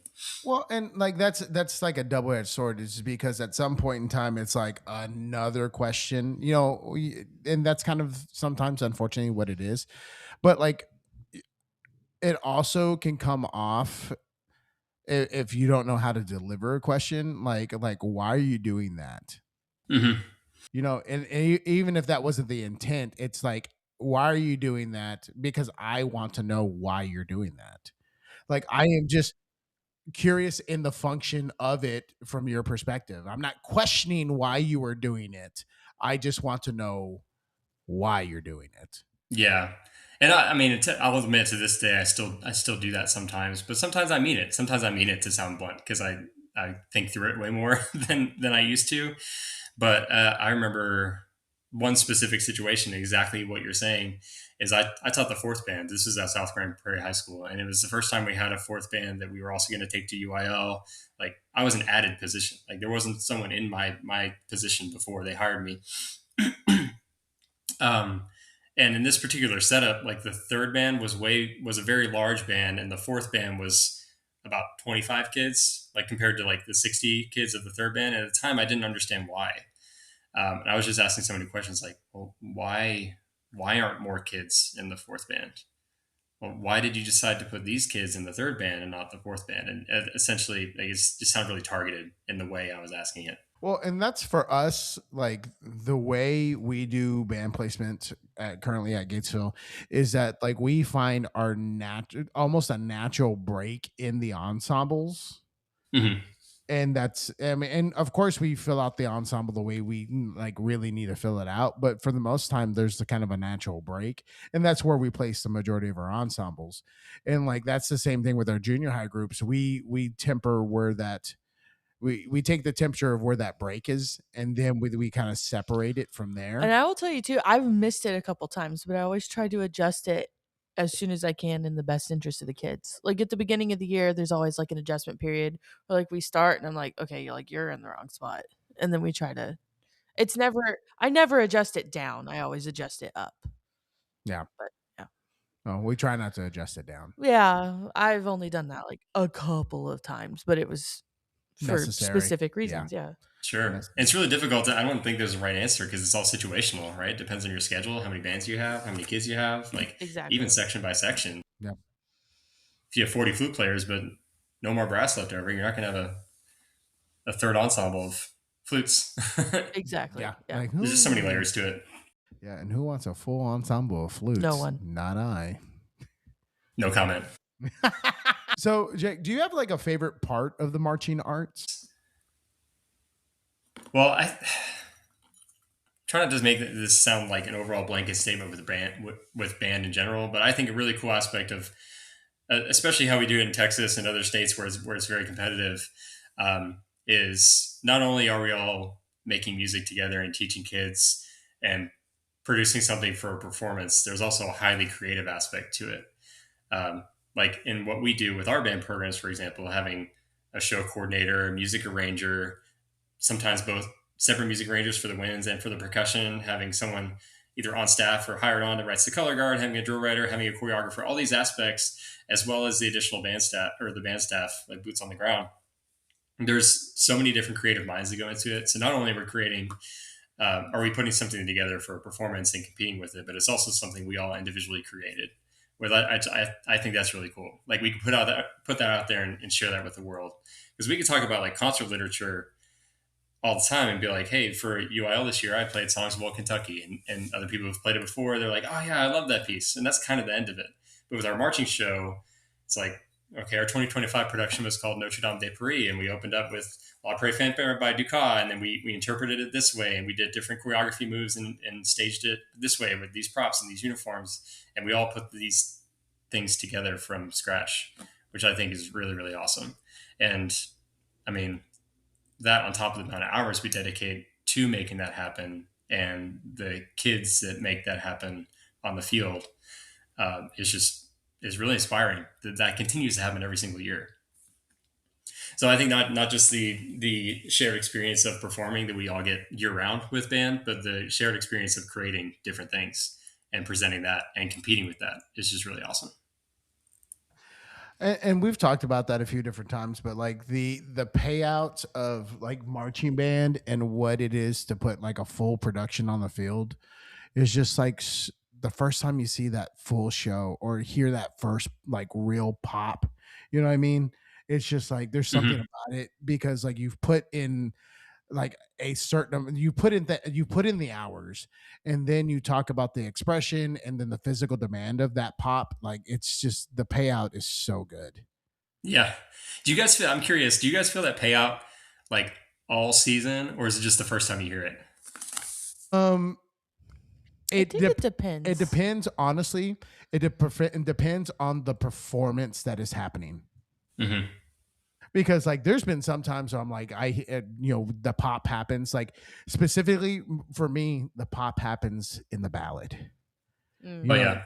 There's that moment in the ballad where they've just taken it from like a level 1 and they get up to like a level 8 or 9, and that level 8 or 9 feels like an 11, like a 10 or 11, just because of the depth of musical expression and also the range of dynamics that you used. But like there have definitely been like, that didn't do it for me today. or Yeah. that was not it. And then you'll get back to the next one and the energy just off the field is coming differently. And it's just like, oh yeah, that was it. Hmm. For sure. I asked because, I mean, with my experience with it, is I think every marching season, the the first time we play through a movement of the show is like I feel it. I don't really get goosebumps or like get teary eyed with music or anything like that. I just maybe I'm desensitized to it. I don't know. But the first time I heard our ballad for this year's marching show, just played roughly in an auditorium, is like got choked up a little bit. Like it was kind of an emotional piece of music, and I did not feel that again until a couple weeks after the season was over, and I went back and listened to the show. Um, it just like I heard it the first time, I was like, this is something we're putting together and creating. This is really awesome. And then super critical about it for 3 months, and then let it rest, and then got back to it, and then got inspired by it again. So I'm curious if there's anyone out there that just has the energy, just feels that energy like every single time they work on it, every single time they hear it. No. Well, and I think that's part of the part of the problem of our profession is that we are problem solvers, and we are like the find what's wrong people. And so Hmm. therefore sometimes we just can't we have a really hard time stepping back and just appreciating the art form and appreciating those moments while we're in the moment. You know what I mean? Hmm. And I was talking about this earlier and I didn't finish my quote, but I love Kung Fu Panda, and the quote that I think of is like, yesterday is history, tomorrow is a mystery, but today is a gift, and that's why it's called the present. Wow, that's deep. I need Yeah. to write that one down. So like that's like one of the things that I have to remind myself about, like living in the moment and living in the present and going like, that's good. That right there was the stuff. That's the secret sauce right there. And then trying to Hmm. replicate that in every single other facet that we have. And that's Hmm. hard. That's hard because Yeah. like, doing the some of the leadership stuff, and like we do it with our program. Um like I asked the question, I'm like, okay, tell me your victories. Like list out your victories, like on a piece of paper. Just put them down. What is Hmm. something that you have won at? It could be getting up this morning. It can be like doing your homework. It could be band related. It can't be band related. And I asked for like, okay, does anyone want to share their victories? And there is always like this whole entire thing of like hands don't want to go up. Yeah. Okay. And then I asked the inverse of that. I asked what are your failures? Because like I do this whole entire thing of like, if you are going to lead, you need to know what you're good at and what you're also not good at. I Hmm. ask, what are your failures? And I go, well, does anyone want to share their failures? And sure enough, hands go up faster for that than what they do for the victories. And I'm like, okay, so let's talk about like this for a second.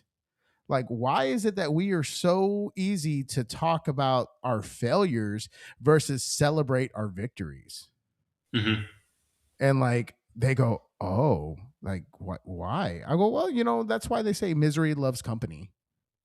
But yeah, and there's so many mini lessons in there too. Like, not that talking about your failures is a bad thing, because you learn so much by failing. Like people on the journey to experiencing like a big win, maybe they're sort of on a journey toward achieving in their life, have probably experienced 1,000 failures along that path. So um, they may just be more readily available. But yeah, we're always so critical in trying to find those things. I definitely agree. Like same experiences in my band class. Like I'll constantly ask my kids like, all right, would you hear that rep? And like sometimes they automatically assume I'm looking for something bad, but I'm like, that was pretty good. But you all heard those bad things, so I guess I didn't hear enough. And then we'll just keep going. But they, yeah, you're right. They always are so quick to find their failures. Yeah, and that's something that we all have to work on. Well, since we're talking a little bit about like the cultural aspect, like what are some of the things that you have like really done to help establish the culture in like the band hall? Because like here are the facts. If you're a small school person, actually, if you're anyone in Texas and you haven't heard about the Celina band and the string of marching band championships they've put together, that is something to be like admired and put in awe. And I believe that the culture of the program is a one of the biggest facets to that, as well as good and strong teaching. Like, what are some of the cultural things that you've and your team and the team at Celina have done Hmm. in order to make that happen? Yeah. Well, first off, thank you for that. Um, I appreciate the acknowledgement. We have worked really hard to get, I mean, to achieve those things along the way, but also just do the little things every day that have led to that point. And I think this is a really difficult question to answer. And people have asked me this over the years, like, what do you do with your kids? Like, how do you get to where where you've gotten? I've never really been able to articulate it super clearly, to be honest, because I think it comes down to what all the directors and well, in March, the aspect of marching band, the design team as well, uh, what all of us has to offer for the kids. We're just really super clear and transparent, and that's who we are, and that's how we want to connect with all of you. So I mean, I guess I'll speak on like the staff as a whole first. We have at the high school we have four directors. There's me, there's the head director John Weddle, there's the percussion director Daniel Allen, and our guard director Alicia Whipkey. And I think all of us have pretty different personalities and kind of how we approach teaching our kids. So I'll just kind of address that first. I already kind of mentioned, like, with me in front of my classroom, just what you see is what you get. Like, the way I'm talking to you guys is just how I talk to kids and how I teach. There's a bit more speed to it. Oftentimes I talk way too fast and I'm bouncing around the room and all that kind of stuff, but just what you see is what you get with me in teaching. Um, and Mr. Weddle has just a higher level of intensity that I do, and we balance each other out really well. And that sort of, I mean, people have referred to us as like yin and yang before, and I totally agree with that. Like the way he approaches teaching and his sort of level of intensity, I guess that's the best way I can put it, is just totally different than anything I'm comfortable doing, and that's not bad at all. It's just different. Um, and then our percussion director Daniel Allen, he's a very personable person, very easy to talk to. Maybe you guys should do a podcast with him one day. He's a really funny guy, and he relates to the kids really well. He's able to flip the switch really well between a high level intensity and also joking around while also keeping a really strong focus in his rehearsals. And then Alicia being super dedicated to her craft and color guard and connecting with her students on a really strong personal level is her sort of key aspect of what she offers to the kids in our band program.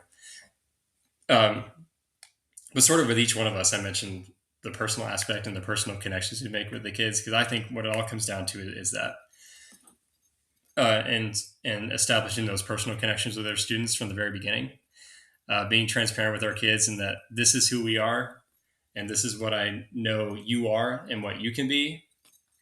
And as long as we understand that about each other, that we're going to achieve anything we want to together. I don't want to make the assumption about any other band programs, but I would feel that a lot of people might miss that aspect of it. They go into their classrooms and they just start focusing on the music rather than focusing on the kids first. As cliche as that sounds, does that make sense? No, yeah, that totally makes sense. Well, and like that's like for us, like I love all my kids and they drive me absolutely bonkers. As Y- they should. Yeah, and Yep. I have a special relationship with I try to have a special relationship with all my kids. Hmm. Like in some form or fashion, I want to be invested in them. Like we have a quite a big assortment of kids who are involved in other extracurricular activities, and like today I was missing several kids because they went to a tennis event, and Hmm. like they showed up this afternoon for a show reveal, and the first question I asked them was not like, hey, what do you think of the show going forward? It was like, hey, um how was your tennis thing today? Yeah, that's great. And it's just like checking in and doing those types of things more than anything else. I think is the road and the pathway to like a better relationship with students. And I've had a band Hmm. parent who also I love to death, goes like, you can yell at my kid and you can get after them as hard as you want or whatever, because I know that you love and invest in my child just as hard, Mm-hmm. which gives me credibility for that parent, because I care deeply about their child, and you know I'm going to do everything in my power to fight the good fight for them, and then I'm going to protect them, to the best of my ability. And that's a level of trust that is super important. Oh yeah, for sure. And I figured, like, just knowing a little bit about you guys, that both of you would fully understand that. And I could tell you connect really well with your kids. I mean, even, having one of my former students with you guys over there in Gatesville, like, I'm well aware that you treat your kids really well. You hold them to super high standard. I mean, I've seen your band's performances. I've watched your clinic at TMA, which was awesome, by the way. Thank you. Oh, thanks. It was so great to see that student too. I guess I probably shouldn't name students on the podcast, but you know who I'm talking about. Oh yeah, we love that student, but golly, has he worn us out? He does. He also kind of gets a little bit of payback because he is part of a program that like assists with students that are our children, and so he plays with them quite frequently, and they are rough with him. Yeah, Gosh. yeah, because our the twins are band hall children, Uh-huh. and some people have very strong opinions about that. But when both mom and dad work in the band hall, that's where my kids want to go, because, well, Mhm. that's also they get to hang out with their adopted, They're friends. yeah, Yeah, well, they're big adopted kid brothers, friends. yeah, adopted brothers and sisters. And golly, it's gotten to the point where I have to tell Jonah, I go, Jonah, like, I know you're playing with him, but you cannot bite him. Like, you cannot. I know they're playing rough with you, and what you cannot bite him, Jonah. So it's like, Yeah, we're, boundaries. we're at that point where our children have become so comfortable with the band kids that biting is happening, and my son is Wow. 5. I'm like, and I told the kids, I go, if he bites you, smack him, please. I go, That's a whole nother level of connection right there. yeah, and that's part of the, Raising like, vampires. yeah, I mean, well, he has no teeth, so, but there's just certain aspects of our life that have, like, lives have been integrated into our band culture and our band Mhm. family, and that's, like, also, part of the pros and part of the cons of the job, because by the time this podcast comes out, and we're going to talk about it at some point in time, and I don't know if you know this, but we are no longer going to be the directors at Gatesville ISD. I did not know that. Okay, we'll talk about that after the podcast. Surprise. Okay. Yeah. Okay. So I've received numerous text messages today, but Did you guys just announce it? we haven't announced anything Well, officially. no, okay. We've announced our it kids to know. our kids. Okay, yeah. And word spreads, and Yeah. So, like, it's also, and also our positions have been posted to Team EA and those types Okay. of things. So it's public knowledge. We just haven't, made our official announcement out loud. right. on like a podcast or Yeah. social media. So, but that's the downside of this now, is that, like, my kids are going to have to deal with the understanding that their big kid friends are going to change. Yeah. Which some of their big my kid friends gosh. were going to graduate anyway, Yeah. Mm-hmm. Well, that's a whole nother layer to change. Do you guys feel like that's going to be difficult to grapple with? Or is just something else that's going to happen? Well, I mean, I feel like things change regardless, and it's just like learning another, like, I don't know, plane of change. yeah, I guess. and it's another skill. And I hate to say skill, but It is a skill. Like, people go in and out of your life. well, yeah, and it's also like a huge sense of, like, I hate to say grieving, but, like, I'm gonna say this is gonna be a weird statement, but, like, the first time you actually have someone in your life, like, pass away, and the way you deal with that versus, like, later on in your life, and how like, you're still sad and you're still upset and you still have those feelings, but you know how to better navigate those. You know what I mean? Yeah, for sure. It's like the same thing with, I mean, Jake, I don't know about you, but the first time a girl broke up with me, by the end of my first relationship, I was a mess. I was Oh, no, heartbroken. same. But, by the time I got to the one before I met my wife, I was like, meh. Oh my god. Okay, all right. I knew it had. No, I didn't say meh, but it was just different, versus like, oh, nobody's ever gonna love Yeah. me again. Now I got this one going like, I'm gonna kill you tonight. I have never once said that. Okay, you've said that you're gonna strangle me in my sleep. I have said that. That's true. Yes, Well, Jake. guys, I'm, this is I'm a fun guessing. conversation. I know. Awkward silence that I have to edit out now. No, you can leave it in. It's fine. It's fine. It's fine. It's all right. Jake has a healthy relationship with his wife. What are you saying, Jose? I feel like I'm being targeted here. It's all out of love. It's all out of love. So, well, Jake, what does your wife do? Well, she used to be a band director, but now she works for the town of Prosper. That's where we live. We live in Prosper. So she's in the municipal government profession. She works in the town secretary's office. Her title is the deputy town secretary. Oh. I like that title. Oh, that's a good I'm title. just like, I know this isn't what you said at all, but my mind immediately went to like Parks and Rec, and that's like kind of what. Yep. You said local city government, and I was like, oh, okay. Yep. All right. That show kind of comes to mind anytime they talk about the Parks Department.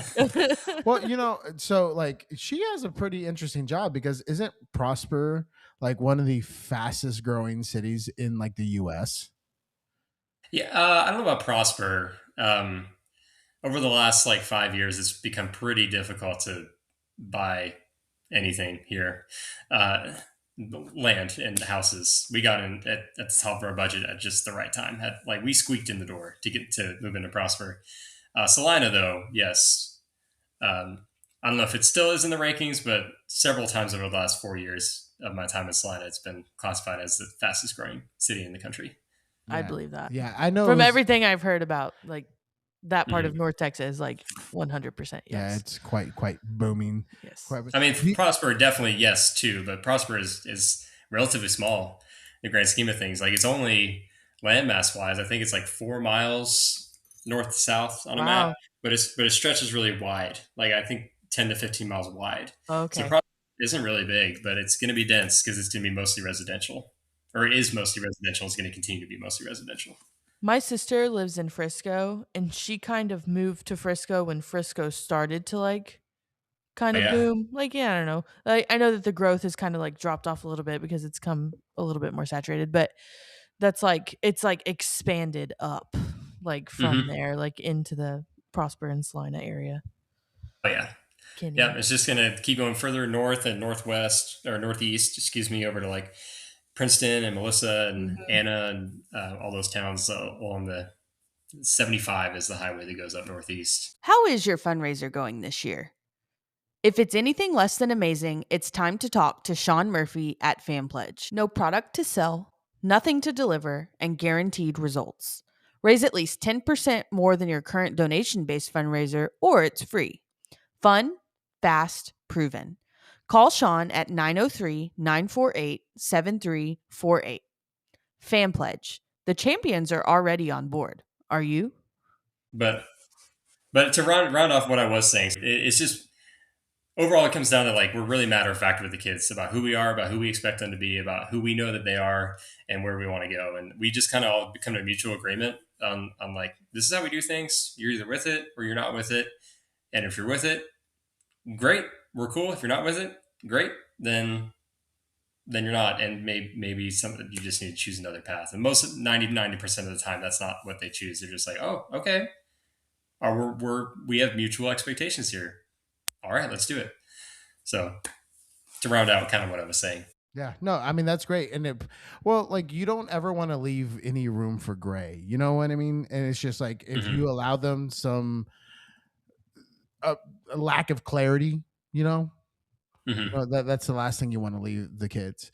So and because of that expectation, y'all have grown a program that is like really, really admired by many, and probably a point of jealousy. But y'all put in the work for it, and it's definitely like you can tell like you care about your craft and you're doing the things. Like how do you and that staff like handle the expectation of what the program is now? It's weird, and this is another thing that's kind of difficult to articulate. Just like how we've developed the culture of the program of just like establishing great connections and mutual expectations, but about sort of handling the expectation and like where it is now, I bet this is something that all of us have different mindsets on. Like me as assistant director, John as a head director, Daniel percussion illustrate and color guard. But um, what I do know over the years is we just continue to go business as usual. Like we almost kind of block it out, right? Is it just like, yeah, we're here, like we're still just teaching. Like if we're really, I mean, if I really were to articulate it, it's not like we say this out loud, but we're like, yeah, we just won a championship, but like tomorrow's a new day. We're still here just teaching the same kids, still working in the same building, working with the same people, doing what we've always done, just continuing to do it and continuing to build. Uh, so, all that being said, is I think we've done a really good job maintaining a healthy environment in terms of expectations between ourselves as the staff, but also with the students, and that we're still just here to do band and we're still just here to do band really well. Like regardless of any success we've had in concert or marching, it's still just this is just what we're doing. It's just how it is. Hopefully that makes sense. Like it's not really something we've had to manage, so to speak, because we've kind of just acknowledged that just like this is who we are, and there's no extra weight on our shoulders because it's just already what we've been doing. Does that make sense? Yeah, it's like we're not trying to rise to the expectation of anyone else other than ourselves. hmm Yeah, and we can't even compare ourselves to like what we've done in the past, which we don't do that all the time. I mean, honestly, myself, I would constantly compare what we're doing, like this marching season, for example, to what we've done in past marching seasons, but mostly of like from an organizational side. Like I would think, oh, we're at this week in September. Last year, we knew this much show at this week in September, and this is what was happening around this time. Like that's the only like comparisons that we would make in the past, but we can't compare like one contest, like one Princeton Sounds of Fall Marching Classic, to last year's Sounds of Fall Marching Classic because it's a completely different competition, completely different judges, completely different opposing bands, uh, completely different show. It's like it would be doing us a disservice to compare it to anything to the past. So we just continue to focus on what we're doing in the moment. And I mean, occasionally, I think in competitive environments, the expectation manifests itself more, um, and just us being there and us being present and our kids hearing other bands talk. Like in 2024, for example, there was a band that beat us at the coincidentally the Princeton contest. That was just the first one that came to mind. There was a band that beat us at that contest that just went wild. Like went wild to the fact that they beat Celina, and and that felt a little strange. But all we did in that moment, I guess, with us as staff and with our kids, was just acknowledge like, hey, that happened, and now you guys can see that the eyes are on you, and that was especially a good perspective for our freshmen to gain. That yeah, we're business as usual, but there was also this sidebar. If there's a little bit of pressure and expectation to kind of what we established. But then we shake it off really quickly, and then we just keep doing what we're doing. Yeah, I mean, you can't control the actions of other people. You can only control the actions that are happening in your house. hmm I Yeah. think that's an important thing. So you've done all these things, and you and the staff there, Selena, are like really cracking. And in this time, so how long have you been at Selena? 4 years.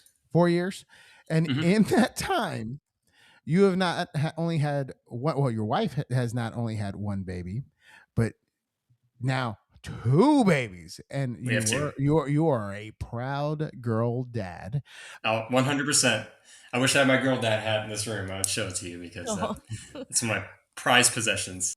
So, how has becoming a dad changed the way you have approached the job? I think more than there's two ways I can answer this. I think it's amplified most of how I've already felt about my job, but changed myself in a different way. So let me start by like how I think it's amplified it. I've always been really protective of my time and honestly other people's time too, and how I feel like we manage our time in the band directing profession, because as you guys know and as anyone listening knows, we spend way too much time doing what we're doing. um, and it's not like it's unjustified. We're obviously doing it in service of the kids, in service of the band program that we're building, right? And any one of us is building. um, but there are so many different ways to make our job more efficient, and I've always been in search of that. Sometimes it's not in the best interest of everything I could be doing for my job, like in terms of the search of efficiency. But at least I learned that, okay, I searched for efficiency, instead I got worse at this thing. Okay, so that wasn't efficiency. That was just cutting something out, and so I need to change that and reevaluate. But I'm just constantly in the search of finding ways to make our job more efficient. Um, and having kids has changed that, has just amplified that aspect of it, because now obviously I want to spend more time at home. I want to I'm thankful at Celina to have a band schedule where I can wake up my kids in the morning and get them ready for school, and take my 3-year-old to daycare, and still make it to work before contract hours start. Um, and that any days of the week where we don't have stuff after school, I can also pick her up from daycare, so I get that time with her, and then spend time with her in the evenings. And I actually made the choice to apply at Celina and get the job, or apply at Celina and pursue that position when we found out we were having our first daughter. Because I did have like an hour commute to work, paying $40. No, wait, how much was it? It was like $200 a week in gas and tolls. Just taking so much extra time outside of our job, like just to drive. And Salina at the time was like a 12-minute drive from my house. Now with more stop lights and stop signs and traffic and construction and everything, now it's like a 25-minute drive, which is crazy. It's like doubled in 4 years. But that's just an aspect of the efficiency that I've been seeking. So it's amplified all that. Like, can I cut time off my commute? Can I do things more during work hours rather than having to do them like in the evenings and on the weekends? And all those kind of things, if that makes sense. So it's kind of amplified in that way. And for me, on a personal level, it's changed my level of patience. Um, I've always considered myself to be a relatively patient person, especially when it comes to interpersonal um, interactions, and especially with teenagers and students that just can't seem to figure everything out all the time. I just have a high level of patience for them. And after having my first kid, that patience dwindled down a little bit. And after having two, now my patience is very little. And accepting dumb questions, so to speak, or kids, not showing up on time, or missing a rehearsal because they forgot. Certain things like that, where I would typically be like, I would shrug it off, I would be patient.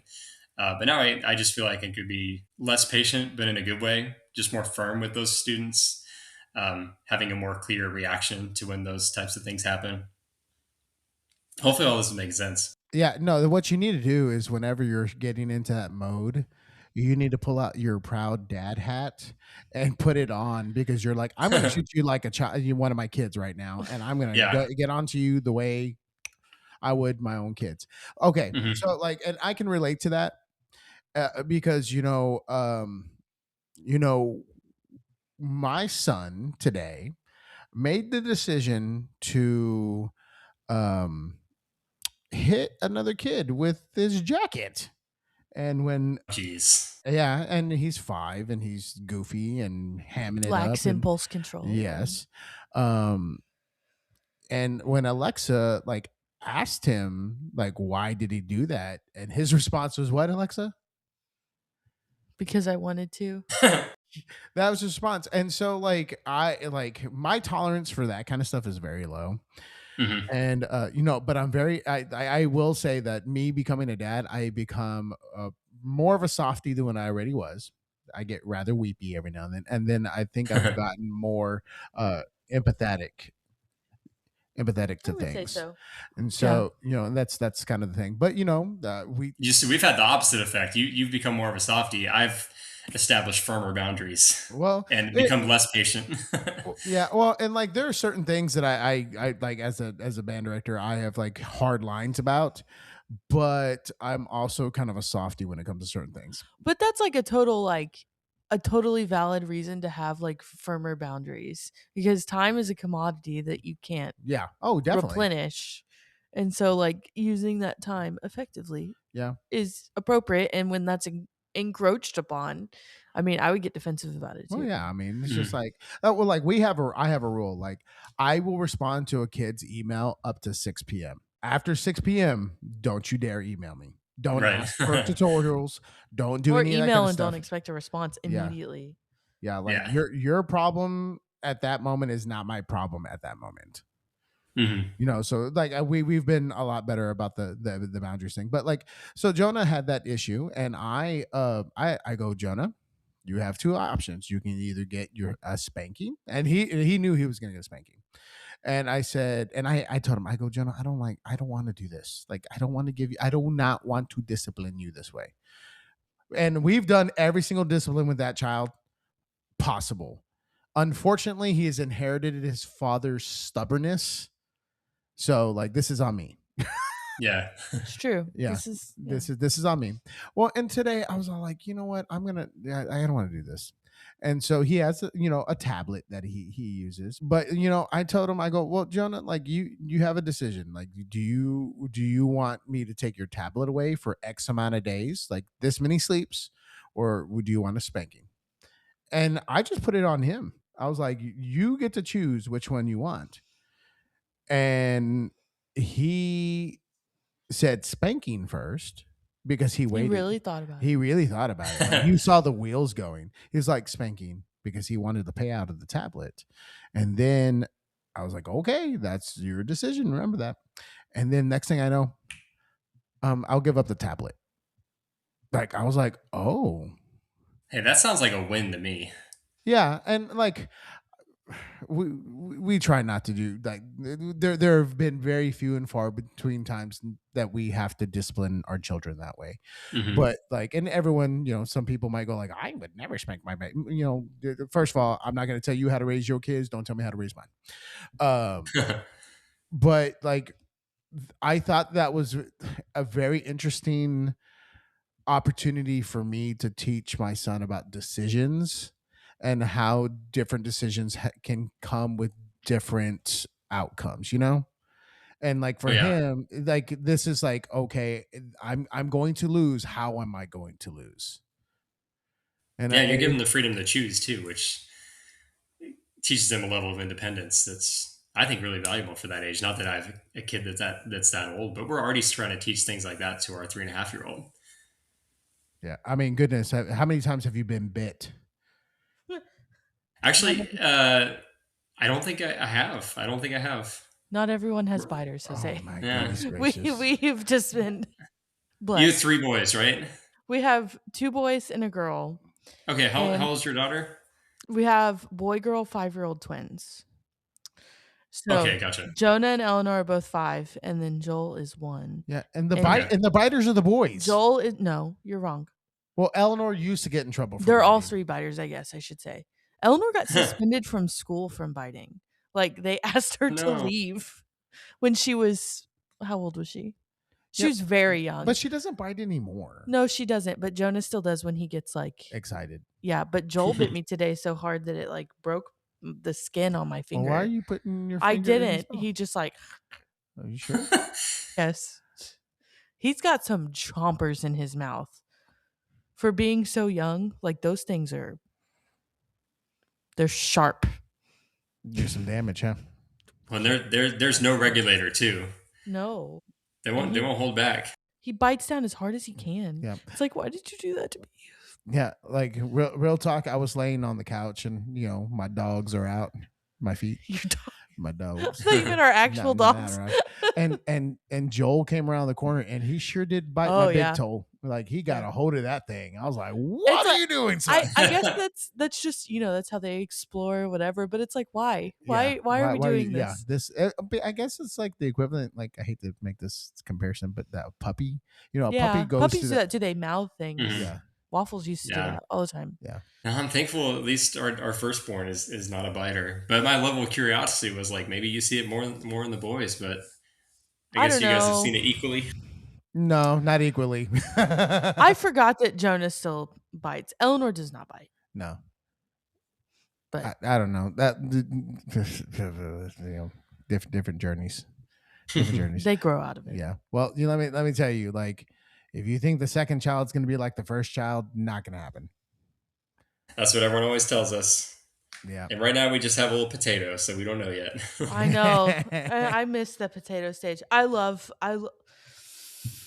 There's like an intermediary stage, and your daughter's 3.5, so it's like I feel like it's like that's where it like is a little bit different.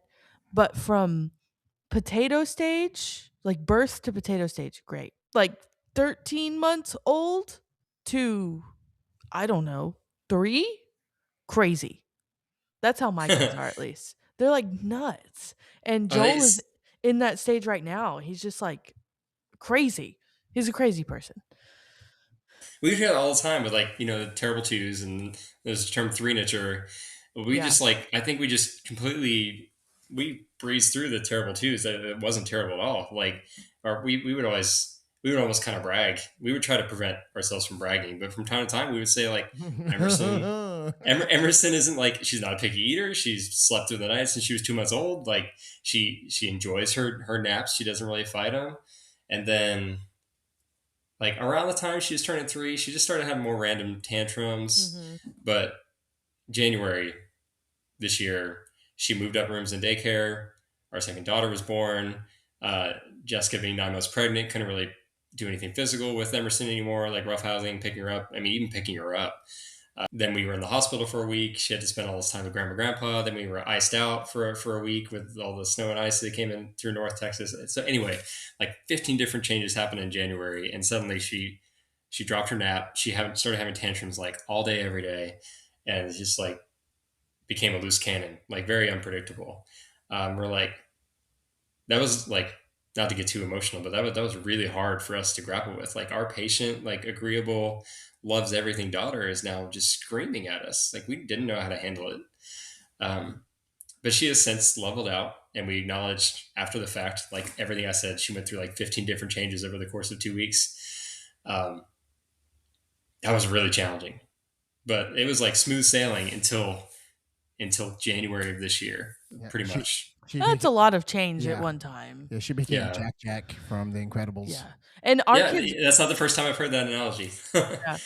And our kids like go through phases like that too. But I would say like since they've turned really like 5, 4.5, 5, they're very like even keeled with smaller spurts of that throughout. Yeah. Well, and like the other problem that we have, not a problem, but it is what it is that because there's two of them, they feed off of each other. Oh, yeah. Yeah, we've heard a lot about that too. We're obviously not there yet, but I'm sure I'll just text you guys someday and be like, it's happening. Yeah. Yeah. Yeah. Well, and that's the thing. It's just like you get one child by themselves. Okay. Get the other one by themselves. Okay. Then you get them together. They create a third child called chaos. There's just some things like and it's crazy because like I don't it's just like innate within them. But like there's some things that the twins do really well. Like you were saying, like mostly good sleepers, one, goes to bed later than the other. Mostly not very picky eaters, like that kind of stuff. But then it's like the third child, like he is an eloper. Like he ran into the street earlier because I couldn't get to him fast enough. But he just like takes off and runs. And it's like, where did you learn that? Who taught you that? Why is that like you were programmed that way? Like, why is it like that? And so it's just so interesting to see as they get a little older, like how they are different, even Yeah, though, they just want to turn the engines on. right. And like they're raised in the exact same house, but it's just like it's personality and they're all so different. And it's fun, but also like, whew, you're wearing me out. Why are you Yeah. telling people our child's running into the street? He did. He took off. Is it when you go to get the trash cans? No, Jonah, we got out of the car and everything. I like put him down on the ground, and Jonah and Eleanor started running, and so he started running too. But they like turned around or whatever, and he just like kept going. And so I'm like, no, stop! And like I'm running, and there's no one on our street, so it's like I'm like watching and everything, doing all the safe stuff. But he just Yeah. full blast. Well, it's the same thing. We take him to, so right now our kids are also in T-ball. And let me tell you, they're on two separate T-ball teams. It is wearing us Yeah, out. it is. It is. Gosh. So like so we go to like this baseball field type of thing, like it's the lot next to the Methodist church. And you like he wants to be up, he wants to be on the ground, and sure enough, he will run straight across the field and go for pavement. I It's don't know just like why. gravitate towards it. He Yeah, does. It it calls doesn't to him. matter. Yeah, it doesn't And matter. even like if you open a door, he's running through it. He's just like, I don't know. He sees an out and he takes it. Yeah. Yeah. He's in any opportunity in life, he's already searching for it. Yeah, Yeah. he is. Yep. An Yep. Not the excellent best friend. opportunities, but they're there. Just They exist. just an opportunity. Yeah. So you've announced this on Facebook and you've made it like pretty public, is that you are actually stepping away from the full-time classroom Mhm. experience. Like, can you tell us about like some of the decision to go down this new venture and like how you are connected into some different programs? Yeah. I mean, do you want me to go like kind of way back to how this started or? Sure. I mean, wherever you're Yeah. comfortable starting. Yeah. Um, well, and just to sort of put what I'm going into concisely is going into full-time drill writing, choreography, writing, and being a clinician and consultant to any band that is willing to have me out in whatever capacity and whatever I have time for. And that's both in the marching band realm and the concert band realm, because I don't really want to step out of the classroom, so to speak. Like I kind of made this analogy. I want to keep one or both feet in the classroom, just in a different capacity. So that's what I'm going to sort of developing my personal brand so I can actually kind of advertise it for once. But all that is so new to me. And I can talk about it if we get there. But yeah, about 10 years ago, I started just fiddling around with Pieware and writing some like really simple, blocky spirit show style drill. Um, and a little bit before that, I realized during student teaching that drill writing is something I just wanted to do someday, just to provide a service, something I can improve upon myself, and also provide a service to other people. Because I realized that there were a lot of drill writers out there that weren't providing a great service, and particularly one that was working with us at the time. Um, like the drill was very expensive, and it was always late, and we always had to do revisions. So I was like, this doesn't seem right. How much are we paying this guy? And that was just kind of red flag 11 years ago in my mind. I was like, this can be done better, and I want to figure out how I can do it better. Um, and I don't know if I'm doing it better, but I know something I'm doing right now is working, and I'm going to be on the constant journey of making it better. But anyway, I realized that all the way back in 2015. So I started writing drill, got my first paying client a couple years later in 2018. Shout out to Guthrie High School in Oklahoma. One of my best friends, Parker Snell, was the assistant there at the time and convinced the head director, Rob Blackburn, who I believe is still at Guthrie, to hire me there. And then from 2018 to today, essentially, I just kept getting one or two more clients each year. It was a real slow build. Like 2018, 2019, I think it was just Guthrie. And 2020, it was a couple more. 2020, even with COVID. 2021, more still.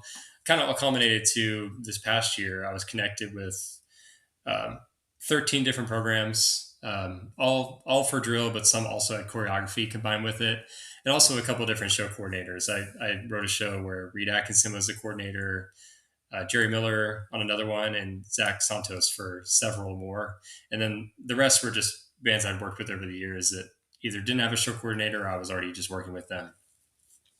And I realized this past season that if I could do all of that at least a decent enough level where all my clients are happy and do it while teaching full time, then I could definitely do it, take on more clients and no longer teach full time and make this my full time focus, helping other people, designing drill that's effective with good timelines at an affordable rate. I mean, I can go down the rabbit hole of all the different reasons of why I would want to do that and provide service to other people, but mostly it's just helping other people. And anyway, the 2025 design season ended. All my clients had products they were happy with, timelines they were happy with, and all of them wanted to bring me on again for the 2026 season. So it all materialized very quickly. I still didn't advertise myself. I just encouraged my clients, like, hey, word of mouth is really important. It's a really big way for me to grow. So I got a couple more clients that way. But I also notified the show coordinators that I was working with that I was hoping to make this jump, like Zach Santos. He's a big one. We're doing a lot of schools together. I told Jerry, I had a conversation with Reed Atkinson because this is a move that he made several years back. I asked him for some advice. Jason Robb, I asked him for advice as well, um, just in terms of making this jump. And before I knew it, by the end of November, I had a fully booked clientele for 2026. Um, and so the decision was made that this was happening. Well, like I think the other thing that's kind of like the benefit for you is that there's a certain amount of freedom that you get to now have to give back to your family that was, some of that was kind of not always at your beck and call because of the Mm-hmm. schedule a band director like just functions in. And like from everything that I know about you is that like family is definitely like the first thing on your list. Yeah, for sure. For sure. Um, I mean, I love being home. Even from a personal level, I mean, I just love being home, even if it's just me. But also being here with my family is amazing too. And yeah, it's definitely a huge reason as to why I'm making this move. That I'll be able to be here. Like throughout the summer, of course, I'll be writing pretty much constantly. Like I'll get my girls ready in the morning. They'll go off to daycare. I'll work from 8 to 5. They'll get home. I'll cook dinner. They'll get home while I'm cooking. This is probably going to be like the outlook of the daily routine. Spend a few hours with them, put them down for bed, and chances are I'll work until I fall asleep. And that'll be design season. Um, and I'm incredibly excited for that because that's essentially how last summer was anyway. But I also had Emerson home with me full time. She was not in daycare over the summer. So I was writing drill while she was sleeping, thinking about choreography while she was just occupied with some toys, writing drill at night, writing drill on the weekends when Jessica could take over. Like, I was just kind of sprinkling it throughout. So now, like, both kids will be in daycare while I'm designing, so the schedule will look a little bit different. But regardless, when they're home, I'll be able to be present with them. And the That's only reason awesome. I won't be is if I'm for some reason have dug myself in a hole and I'm way behind on getting designs completed. So Yeah. Which I don't see that happening the way I feel like you operate. I think that's going to be okay. Well, do you have any advice you would give like a young band director? find out ways to make more efficient use of your time. Like there's a way we can do what we're doing at the level we're doing it at with less time. We can do more with less. I'm convinced that is always possible. We can find ways to delegate responsibilities to your student leadership team, delegate responsibilities across the staff to make. I would tell anyone just make more efficient use of your time. Always find ways to make more efficient use of your time. That's going to make your life better. It's going to make your kids better. I think it's going to make your band better too. If your main focus is efficiency across all aspects, I think it's going to make everything better. And then if it makes your own life better, then you're going to be more present for your kids, not just your band kids, but also your real kids, your personal kids at home, which that's been a huge benefit for me as well. Um, and so I think that's the philosophical thing I would tell anyone and try to teach anyone, sort of in the umbrella of our profession. Um, yeah, I mean, I guess I can end that there. Yeah. Just make more Well, efficient use of your time. yeah, because we've talked about it several times now. It's like the time is a commodity that we can't get back. Mm-hmm. It's just like, oh my goodness, like that I shouldn't have wasted that time. How many times have you heard that or said that or like, man, I'm behind schedule now. I should have gotten out of bed 10 minutes earlier instead of like laying down and doom scrolling for a second. Mm-hmm. Yeah, right. All the time. Yeah. And my wife will tell you, I'll like, I'm sure we're all familiar with the concept of sleep procrastination Mm-hmm. because I'll always try to fit whatever I can in at the end of the day. And lately it's been reading, and I've never been a great reader, but I'm getting better at it. But even still, like the book I'm reading right now, I'm really into it, but I'll fall asleep 2 pages in, and my wife will be like, "Hey, go to bed." And she's just like fed up with it at this point because I'm really bad at it. I'll just fall asleep on the couch. I'll fall asleep with my book on me, like in bed, and not put it away. And that happens more rarely than just falling asleep on the couch. So, Jake, do you have a favorite like memory as a band director? hmm. Specific, Specifically, there's like a lot of small things I guess I could think of over the years. like interactions with kids specifically that I'll always go back on. It's kind of like SpongeBob references, going full circle. It's the beginning of this podcast. It's like I have little quips that sometimes just come to mind when I'm teaching my bands. Like honestly, sometimes in rehearsals, I'll stop and be like, this one time at the last school I was teaching at, this happened with a kid. Like just 'cause I feel like it's relevant to this situation. But one story I've told numerous times. This is one of my favorite interactions with beginner tubas. Is when I was teaching it in Carrollton Farmers Branch. I was at Creekview High School, and Blaylock Middle School was our main feeder. That's how the beginner tubas there, and we were learning parts of a mouthpiece, or we were reviewing parts of a mouthpiece. Um, so we have the rim. I was holding a mouthpiece. In this particular story, we have the rim, we have the cup, and we have the shank. Right. So I was just giving the tubas a pop quiz and just pointing to the parts. And so I started at the top and I pointed at it. I wasn't saying anything. I was like, when I point, you say. I pointed, they said cup. I pointed at, rim. I pointed at the second part. They said cup. And I pointed at the last part and they said shank. And then the kid in the second row just keeps going. He's like, like in prison. And it was definitely one of those, like, you had to be there and know this kid moments for it to be like extra hilarious. But I've told that story so many times. Yep, that's the shank, just like in prison. I'm glad you know that. I thought you were going to say firmly grasp it. Oh, no, I've definitely done that before. My response was no, student, that's called a shiv. So, I mean, is there, building off of the memory and that connection, is there like a performance or an award that kind of means more to you than others? Yeah, I mean, I think anyone listening might just assume I would talk about like state championships or whatever. But while all of those are great and will definitely be fond memories that I'm incredibly thankful for the rest of my life, my favorite memory in playing music is when I got to perform my senior tuba recital in my undergrad with my brother Joe, that we've talked about already, the pianist. He accompanied me on my entire recital except for the 20-minute concerto. He was like, "No, I'm not doing that, but I'll do everything else." And that was just great. That was a great moment. So this is one of the things, I don't know if we've mentioned it, but we haven't talked about it a whole lot. But I was actually on Alexa's senior recital. Oh yeah, I tried to forget. I'm just kidding. Excuse me. I have a recording somewhere.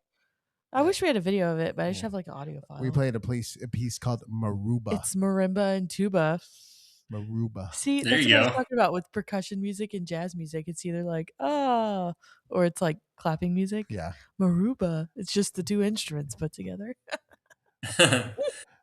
Do you have a favorite like tuba rep piece? Ooh. Well, the concerto I just mentioned, the Plow Tuba Concerto, Plau, is that's what I played, and I'm sure you're familiar, Jose, with Oystein Bodsvik. Oh yeah. And that was one of the recordings I would listen to, like walking to class my freshman year at OU, is that concerto. And I think it's a beautiful piece of music. It's one of my favorites. I don't think I could play it now. I think I'm a little out seasoned, but it's still my favorite, whether I can play it or not. Yeah, the Plow is a good one. I really like. What is your my favorite? Your tuba rep. My tuba rep. One of the tuba pieces I absolutely love is just standard Gregson, the tuba concerto. Oh, okay. Like that first movement is like where it's at. Yeah, that was great. I actually don't think I ever played that one. It's good. That one, and I am a sucker for Awazin. Eric Awazin. Oh, really? Yeah, okay. His stuff is so like lyrical. I didn't realize you were an Awazin fan. Like I hate to say airy, but like it's very just like that kind of thing. Like it just kind of has a schmoozy vibe to it, and I'm into it. It's not quite cinematic. It's not a galante. No. Did you ever play the Lebedev concerto for bass trombone? Yes, on tuba, of course. Yes, I also played the Lebedev concerto in one movement. I think that's the one. Wait, I may be getting this. Yeah, I think he has two. One for bass trombone, and then I think one for the concerto one movement. I also played the Cotier. I played that one, and then what was Okay. the other one? I attempted the Three Furies, and that one made me that one made me question my life decisions. Did you ever play Six Pack? I played. I mean, I played with. But you didn't like Yeah, no, perform it. I didn't perform it for Did the you ever funk play of it. Six Studies in English Folk Song? Oh yeah, beautiful. Love Yeah. it. Yeah. Love it. Underappreciated. Quite Yep. honestly underappreciated. I did the Scott Watson, James Barnes, the James Barnes tuba concerto on my senior Okay. recital, which is like cool because he quotes, the Wizard of Oz in it because James Barnes is the Hmm. composer in residence over the University of Kansas. Oh, is that why he's obsessed with the Wizard of Yes, Oz? that's why Oh, okay. and he's a tuba player. That's I knew he was too. I mean, in his are you familiar with the Wizard of Oz that he wrote? I don't think so. So he It's wrote cool. It's a good one. a selections from the Wizard of Oz, and he does "If Only I Had a Brain," and it's a tuba solo Okay. because he's It's a cool. tuba player. It's good. When I was at TCU, this is related to the tuba stuff. I did a duet recital with a guy named Richard Alvarado. He's at Keller High School. He's one of the assistant directors there. And we did, I can't remember the name of the piece, but it was a tuba duet. It was like an Alice in Wonderland Oh, that's cool. duet. Oh man, I'll have to reach out to him and ask him. I'll be seeing him in a couple of weeks. But I can't remember what it was. But yeah, like tuba duet music is not easy to come by. And a lot of it was just really weird. Yeah. So we just embraced it. Did you ever play out of the Sears tuba duet book? No, I can't say I'm familiar with it. Yeah, that's a good little like duet book. There's some cool stuff. There's some jazzy stuff in it, which is like really nice. If I have it in my collection, I'll my collection. I'll take a picture and send you a picture of the front end. But it's Yeah. it's a good. I mean, it's very accessible. So I mean, there's our tuba rep for that. Who else talks about tuba rep on a podcast? Oh, there are people, I'm sure. There are people. I don't know. I'm sure a low percentage, but here we are. Very, very. Somebody asked me like, "What's the weirdest tuba music you've ever played?" I'm like, "Have you ever heard of a man by the name of Persichetti?" Oh, I thought you were going to say Hindemith. Him too. Uh-huh. Yeah, but Persichetti's stuff is like out there. Frack pole. Yeah. That wasn't like out there. I just didn't like it because it was cheesy to me. What the cobbler's bench? Yes. Yeah, that. I mean, you gotta have some cheese on it. That's okay. A little cheesy, a little cheesy. So, like, what is something that you wish you could bring back? Like total nostalgia. SpongeBob. SpongeBob references. The culture of enjoying SpongeBob. So, Like, I feel like I just kind of side quoted like he, she, me, Wumbo.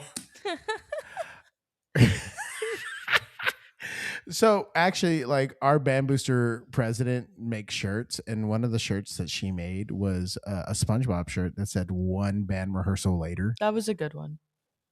I mean, all of her shirts are good, but that was a really good one. Mm-hmm. And it has like I think Gary the Snail on it. Oh, yeah, that's cool. Gary is underappreciated. Do you think so? I think I so. have a Gary the 3D printed basically Gary the Snail. Yeah. So it's a prize. Yeah, I mean, like how, what strong character through just like a meow from a snail. Like there's so many different tones to it. He's got a sarcastic tone. He just tells SpongeBob how it is just by his little meow. Have you know the episode with the where SpongeBob was hopping between dreams? And he goes into Gary's dreams, and he's like this sophisticated snail with this giant library. That's Jake. You should write a tuba solo and call it "Sophisticated Snail." Sophisticated Snail. Oh my gosh, that's great. That's great. That was a good idea. Just Yeah. came up with that on the spot. Yeah, I think that's like really good. One of my favorite Gary interactions is probably the one where he like sneaks up on SpongeBob watching inappropriate TV. Oh yeah, the core. Is it core? Yeah, he's like leaning in. That was good. So we're gonna cut everything out except for the SpongeBob talk, right? It's just gonna be the Yeah, this is just. What'd you say earlier? Sponge Yap. Spongy. yeah Sponge App. So if it wasn't banned, what would it have been? Well, what would it have been? I kind of implied that when I was in high school, I didn't really know what I wanted to go into. In senior year, like senior night, when you walk across the field and they say what college you go into and all that stuff, uh, I had them say I was going to study aviation, go in the Air Force ROTC. And I actually took that really seriously for a little while. Like I saw aviation as a really strong career path, and Air Force ROTC is also a really good um, pathway to making that happen and like solidifying that career path. Um, and even visited those programs when I got to OU. So if I continued down that path, um, I suspect, just knowing my personality, I would have just gone all in on that and just made that work. So I was really close to going into aviation and coupling that with Air Force RTC. Now, if that would have actually resulted in me flying a plane, I don't know. There's a lot of different pathways you can go with that. Being your air traffic controller, I mean, being a mechanic. Um, that's about the extent of my knowledge at this point with with airplanes and aviation. But my dad was also into flying at the time. He was taking flying lessons, so I was also just kind of sideways associated with it at the time. So back then, that's what it would have been. If it were to be anything else right now, though, it would be something in sports medicine, physical therapy. Kind of obviously another passion of mine. Yeah, But obviously another passion. Do you own like a Hypervolt or a Theragun or any of that kind of stuff? yes, about like four different variations. Um, like over here, I have a foam roller that also is like the like vibrating massage guns, and I actually I think I'm down to one massage gun now. I think I had three at one point. I Oh, just got a is that new your? Do one. you have a hyperice? Yeah. We have a hypervolt, like the full size hypervolt, and he just got me this mini Theragun that's heated with the heated Mm-hmm. Element. yeah. But we looked Oh, at the that's cooling cool. one too. So I don't know, it's brand Oh, new. that's really neat. Yeah, I mean, I have a lot of different recovery things, but yes, that is part of the arsenal. Well, part of the Theragun has the heated element for that head, but apparently they also sell a cooling one. Yeah. Yeah. It's kind of expensive, but for Yeah. just that the head part of Yeah. it. But I think that would be like beneficial, Yeah, like probably. for Hmm. inflammation. I don't know. Yeah. That's just me. Are there any other like arrangers, sound choreo people that you like to give a quick shout out to? I mean, admittedly, I don't know a whole lot of people in the realm yet. Like, I think I'm in a different realm as like than like show coordinators who talk to all the people. But moving in this new field, I've already met a bunch of people in the last couple of years of design, and I guess I can give them shout outs. Like on the coordination side, of course, I've mentioned his name a couple times. Zach Santos, absolutely love working with him. We're collaborating on so many programs this year, and I'm very thankful for him and his expertise. Like he's kind of been a mentor to me in this transition, but also just with all the programs he works with, I just hear nothing but positive things. Yeah, Zach is good people. Zach and I text and message each other quite often, Hmm. and he does our choreography, and we are proud partners with the band Blueprint, and Absolutely, yeah. we are also fans of the Santos Solutions, and as if I saw correctly, you had a dashing photo because you are now also part of the Standing O program. Yeah. He has me on his Santos Creative Services and Standing O websites as well. Yeah, that picture is 7 years old. I need to get a new headshot. Uh, One of our graduate assistants at the time was gracious enough to go outside with me and take some just pictures on our iPhones at the time we were at TCU. But yeah, that's an old picture. Thankfully, I don't think I've changed a whole lot since then. But yeah, um, thankful that he has me on the team and advertised me as a collaborator. But yeah, with So him, like in the show coordination front, he's great. On the drill front, I mean, obviously I'm writing a lot of drill, but you can only take on so many clients, and I definitely can't take on any more this year. But I talk a lot with Zach Travis, and Zach Travis and Jolene Travis are working together on their company, marching with Travis, and they're doing really really awesome things. Um, on the percussion front, I've really enjoyed working with Luke Vogt over at Eaton High School. and he's a percussion director at Eaton High School in Northwest ISD, but he also does a lot of percussion arranging. I believe he does some sound design work as well, and he also works with the Santa Clara Vanguard. Yeah, he's great. And I have some friends from TCU, Emily McGee and Darian Spechak with EMDS music. Um, and they write some really, really awesome percussion books together. Typically, I believe Emily does the front ensemble side of things and Darian does the battery side of things. And they've done really great work. And sound design overall is the thing I know least about. But what I do know is who we work with at Celina, Justin Matthews, who also works with Pageantry Audio, has just done really, really awesome work for us. Awesome. That's cool. Um,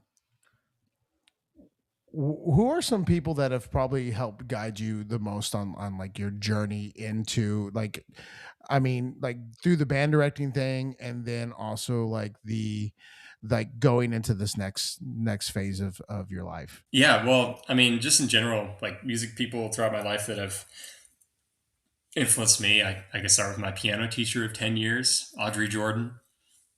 She still lives in my hometown of Canfield. Haven't seen her in a really long time, but we stayed in touch a couple times over the years. But yeah, she definitely molded me in my young musical career. Um, the staff at the University of Oklahoma, um, Brian Britt is someone I look up to a whole lot.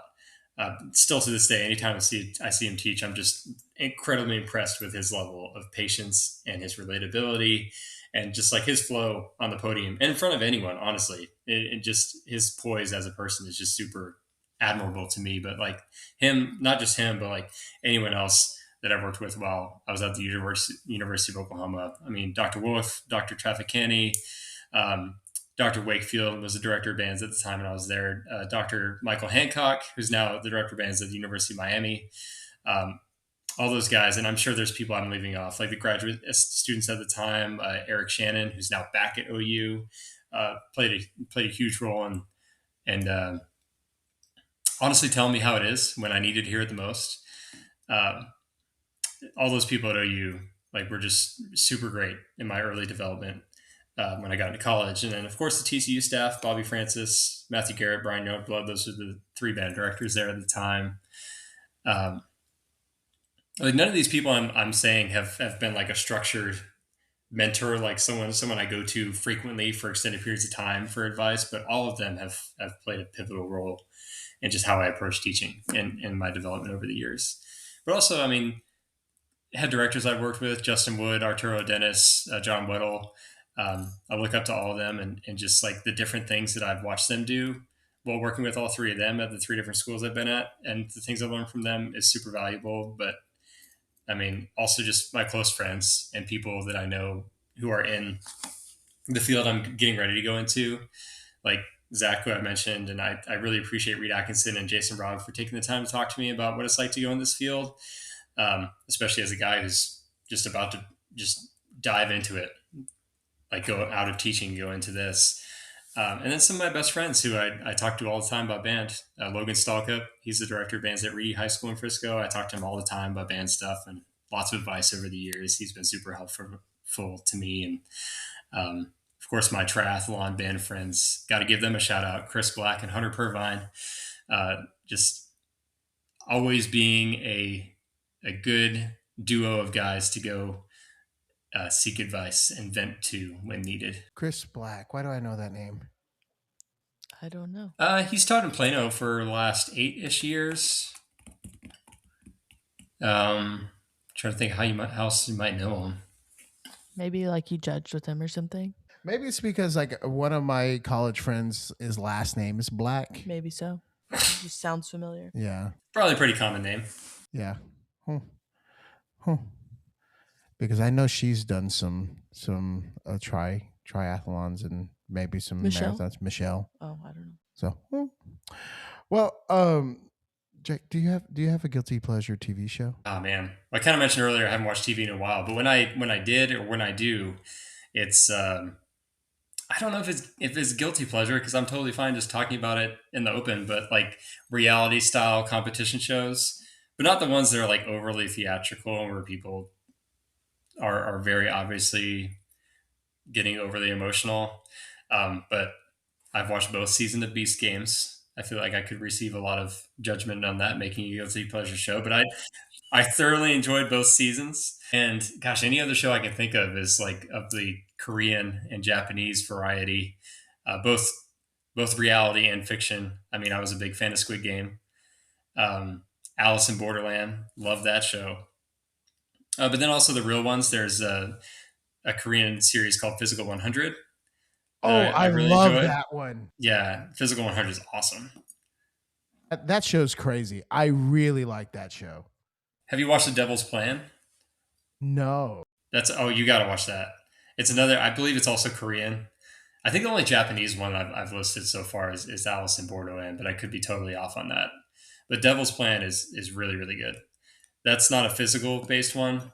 Like Physical 100 is obviously just about strength and athleticism, but Devil's Plan is more like strategic, more mind games. But it's an elimination based competitive reality show.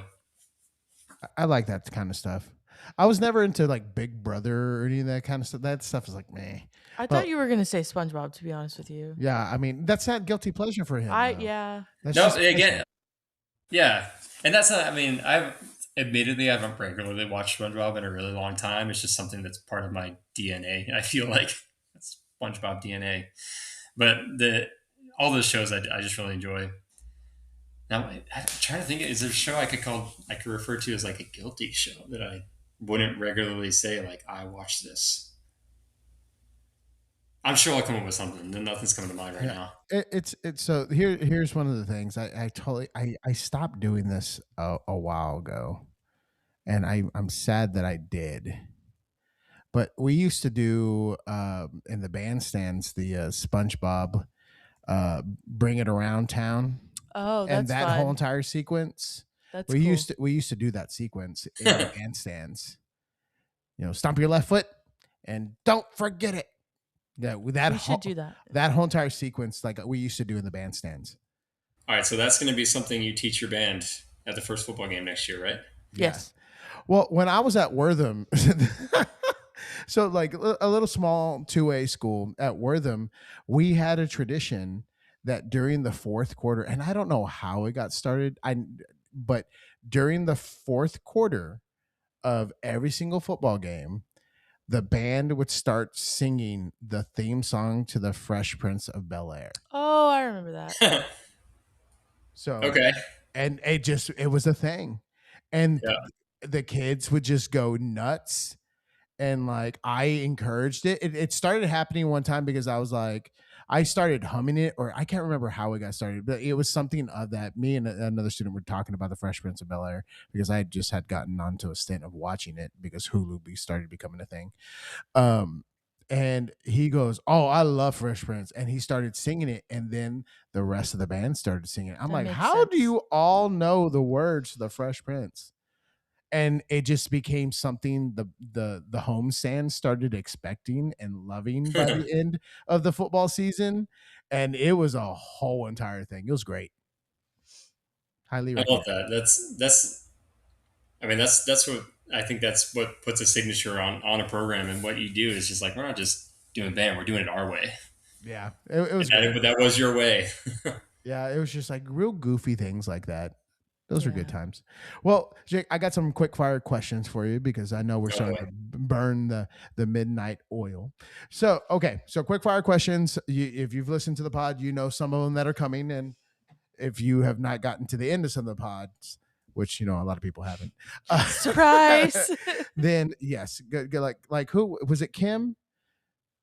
Was it Kim that I threw off? Who did I throw off? Well, it was Kim, Joe. Kim also one of the ones you asked her.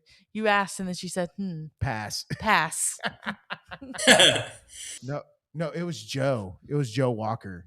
Joe also passed on a. Yeah, well, it's because I changed the questions on him because I. Yeah, because he had prepared. He had prepared. Oh, really? Yeah. Yeah. I've heard them, but I did not prepare. Yeah. So like I was like, and I changed it onto him, and he was like, "What are you doing?" I'm like, "Ha ha, sucker." All right, so my favorite question right off the bat is Taylor Swift, Miley Cyrus, or Ariana Grande? We'll throw in Sabrina Carpenter in that as well. So I just pick one. Yeah, pick one. Who's your go-to? Oh, it's got to be Taylor Swift, and that's purely by influence of my wife. She's a big Swiftie. Oh, is she? Oh, okay. Well, Yep, 100%. do you know her favorite Swift album? No, she's probably told me, but I don't remember. We actually just went to a candlelight concert in Dallas a couple Oh, weeks I've ago, and it seen was those. Was it yeah, fun? and it was Taylor. Yeah, and it was Taylor Swift, all Taylor Swift music. You've sent oh, me those before. yes, I Yeah. have. Do you have a favorite rom com? Ugh. And now you're testing my TV watching again. You know, I haven't seen it in a really long time, but I remember, and this is sort of like bromance movie, but there's a movie called I Love You Man. Oh, yes. Okay, I'm okay with that. I'm I okay with that. remember That's a good answer. I remember really enjoying that movie, but I'll have to go back and watch it. Yeah. No, that's good. That's good. Is pineapple acceptable on pizza? I think it's got to be paired with something spicy. Okay, respect. Is a taco a sandwich? No, Toilet paper over or under? over. Which Twix do you prefer, the left or the right? Oh my gosh. Right. What's your Patronus? Harry Potter reference. Okay,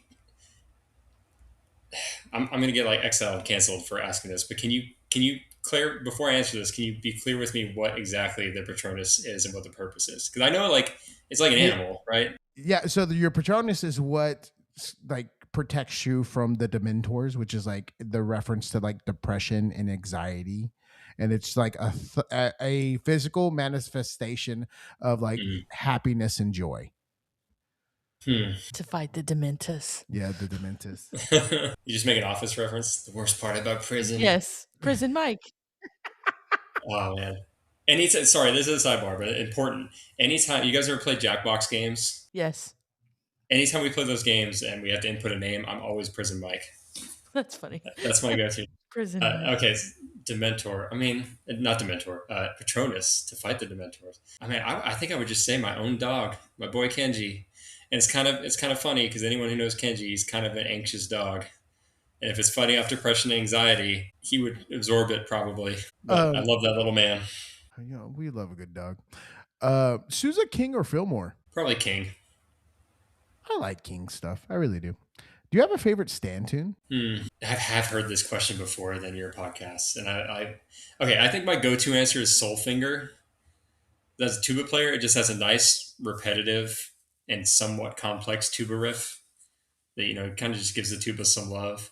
But if I'm just going like, I appreciate a good loud stand tune. I would say "Shout It Out" is a really good one. Yeah, that's good. Did you ever play Pretty Fly?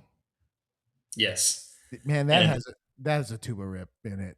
yeah, and that's the point of contention right now in the Celina band. Not really contention, but like we've just kind of secretly phased it out because the vocals in the middle is kind of uncomfortable, and so we just kind of phased it out. And every year the kids would be like, "Mr. Lee, we gotta play Pretty Fly. Pretty Fly. We gotta play it." Like seniors would be like, "It's my senior year. Let us play it." And I'll just shrug my shoulders and be like, "It's not up to me." Yeah. I And we'll don't know just what keep kind of happened to the passing that sheet around. music. We've done that with a couple of Yeah. ours. Yeah. And now we're to the point where so few people in the band would know how to play it because our band is very young. We have 18 seniors. I think we have like 25 juniors, and we have like 60 sophomores and 60 freshmen. So like 120 people out of a 160 piece band have no clue what it even is. So we have gotten away from that. But yes, I do like it as a stand tune, but we would have to change those vocals in the middle. What's the worst stand tune? The worst one. I've never been like against stand tunes, so I don't know if I have an answer for that. But let me think of it for just a second. For me, it's Funky Town. I hate Funky Town. Ugh. Out of all of them, that's the one. That's the one. Seven Nation Army. Oh. Seven. It's big, and that might be surprising as a tuba player because you can just belt on that. But I think it's overplayed, especially in middle school band halls. It's all whenever it's played, it's also just played like offensively, and this is the highbrow musicianship right here, but offensively in terms of phrasing, because you just have those every measure giant gaps in breathing whenever you hear it played, and it's just like, wow, this just sounds uncomfortable at this point. What's your walk-up song? Not Seven Nation Army. Walk up song. Anything else except Seven Nation Army. Thanks for giving me time to think. Rapid fire would be like 5-second answer. Go. Yeah, I'm surprised you're not leaning on running up that hill. No, sorry. Gotta pass on that one. Let's say Knights of Sidonia by Muse. Oh, Okay. he said Muse. I like Muse. Yeah, so do I'm I. a big Muse fan. Not of their recent stuff, but I was Yeah. obsessed in high school. Yeah, So was I. Yeah, no, I get it. What's a good spy code name for you? Trying to think of some nicknames I've been called over the years, and maybe any of them will be appropriate. Well, they're all appropriate, but what could they be? My brothers called me Jakob because it's the German pronunciation of Jacob. But that's not a good spy name, right? Could be. I mean, it definitely could be. Our percussion director calls me Hill Dog, so I'm going to go with that. Hill Oh, Dog. that's funny. And that's actually a South Park reference. I don't know if you guys are fans of that show. Oh, yeah. Yeah. Well, it's funny because my former percussion director is friends with your percussion director. Oh, really? Yes, and I think the first or second time y'all won the state marching contest, my former percussion director was actually helping out y'all's front ensemble. Oh, really? What's his name? Michael Hamilton. Okay. I may have did just Michael do? not have met him. Yeah. So What did Michael do to help out? There was something he was helping with, like the board and some of the electronics. Something like broke and he lent him Yeah, something? something like that. And I can't remember what show it was. Huh. But it was in I think it was in the first time we had made the state marching contest. Oh. Oh, so It was like in the first and at second. state, he was there helping us? Yes, specifically in finals. Okay, yeah, that's... God, there's been a crisis, I think, every year except for this one, with electronics or something. It's or always instrument. electronics. It's not a contest without a crisis, you know? Yeah. I mean, our first year, our clarinet soloist, like, clarinet exploded or something. I don't know what happened to it. I was separated from whatever crisis was going on down there, and some of those happened with the sound. And even during our finals performance, the Melissa staff, which they're awesome, and Jerry Wharton, David Landry were helping us like every step of the way the last 3 weeks of I think it was that 2022 year. season. I think it was that year. Oh my gosh. Something else that happened electronics wise was our saxophone soloist was testing the mic before the show started and nothing was coming out. Jerry Wharton ran onto the field like while like there was like 2 minutes left on the clock before our finals performance, and he was checking out the mic and he turned on the mic pack that our saxophone soloist just didn't turn on, and he didn't realize that was the issue. So Jerry Wharton saved our saxophone soloist in 2022 state marching band finals. Nice. Thanks, Jerry. But anyway, yeah, I wouldn't be surprised if most percussion directors in 4A have helped out with our soundboard at some point. It's a good time. Do you have a hidden talent? And I don't think so. I think everything's pretty much what you see is what you get. I can do this with my hands. I can't do that. I can't do that at all. That is such like a like I hate to say a boy thing. You know what I mean? Yeah, it is. Oh yeah, when I learned how to do it, I was in 8th grade when I learned how to do it, and I would just be sitting at my desk, and I would realize, oh yeah, we're taking a test, and everyone can hear me doing this. And I had to sit on my hands, and then I found out that I could do it on the plastic chair, like sitting on my hand. I could do that on the plastic chair, and then that was definitely a boy thing. Yeah. It's like the first time when you discover you can do fart sounds with your armpits. Yeah. Every boy did that. I'm really interested when Jonah's going to figure that out. Oh, gosh. We'll never get to hear the end of it. You can teach him tomorrow. That boy enjoys being the center of attention when it comes to humor. I don't need to give him any more animation. Nope. If someone played you in a movie, who would it be? I feel like people have told me before that I look like an actor, but I don't know. What do you guys think?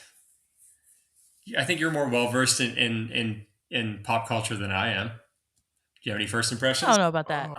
This is gonna be. I don't want to offend you, but he kind of reminds me. I am not easily offended.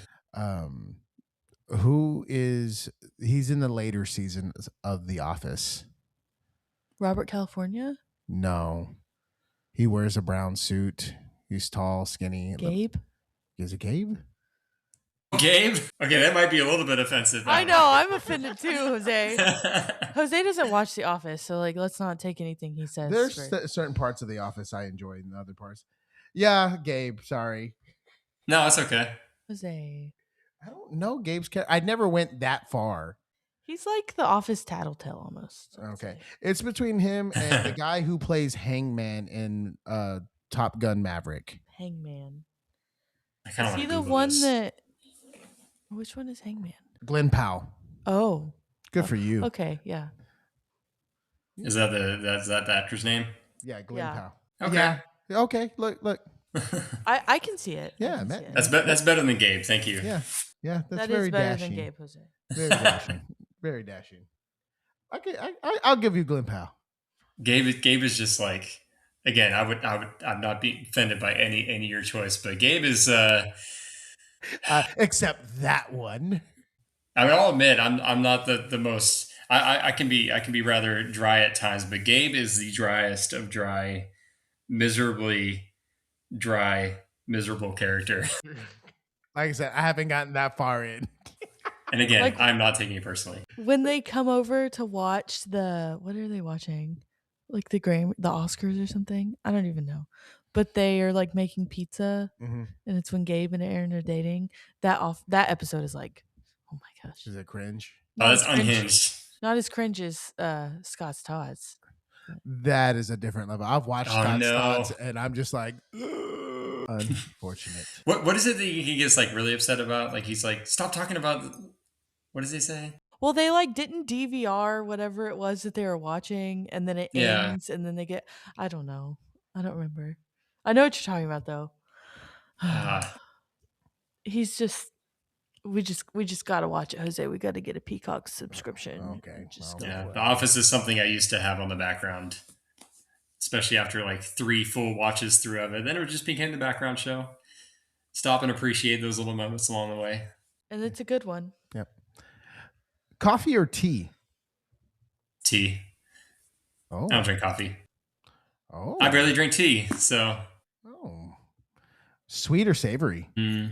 Savory. What's a bad habit you'd like to break? Tensing my shoulders. If you I feel like I'm pretty relaxed, but gosh. If you could have any superpower, what would it be? Gosh, why do I gotta choose one? It's gotta be flying. That's probably a real lame stock choice, but who doesn't want to fly? Yeah, my only concern is the bugs. Yeah, that's valid. If you're a superhero, does it matter? No. What's your most used emoji? Let's check. Probably the one that's like laughing with like the bead of sweat, like the nervous laugh. I use that one a lot. That's funny. I also use and this one's tied to a SpongeBob reference. You know that one where he's in Jellyfish Field, not wearing pants, and he has his hand on the side of the rock, and he's like, yeah. Yeah, that's the one that Corbin always sends. The emoji version of that, where it's just like the puff of air. Yeah. Okay, so how are like the 4 on the far left, like vertically, the ones you've used most recently? I believe so. I think so. Okay, so I guess it's not most frequent; it's just most recent. Of course, my first one is that nervous laugh. The next one is another favorite of mine. It's like the shaking head. It's like the one that has like the motion marks around it. I like that one too.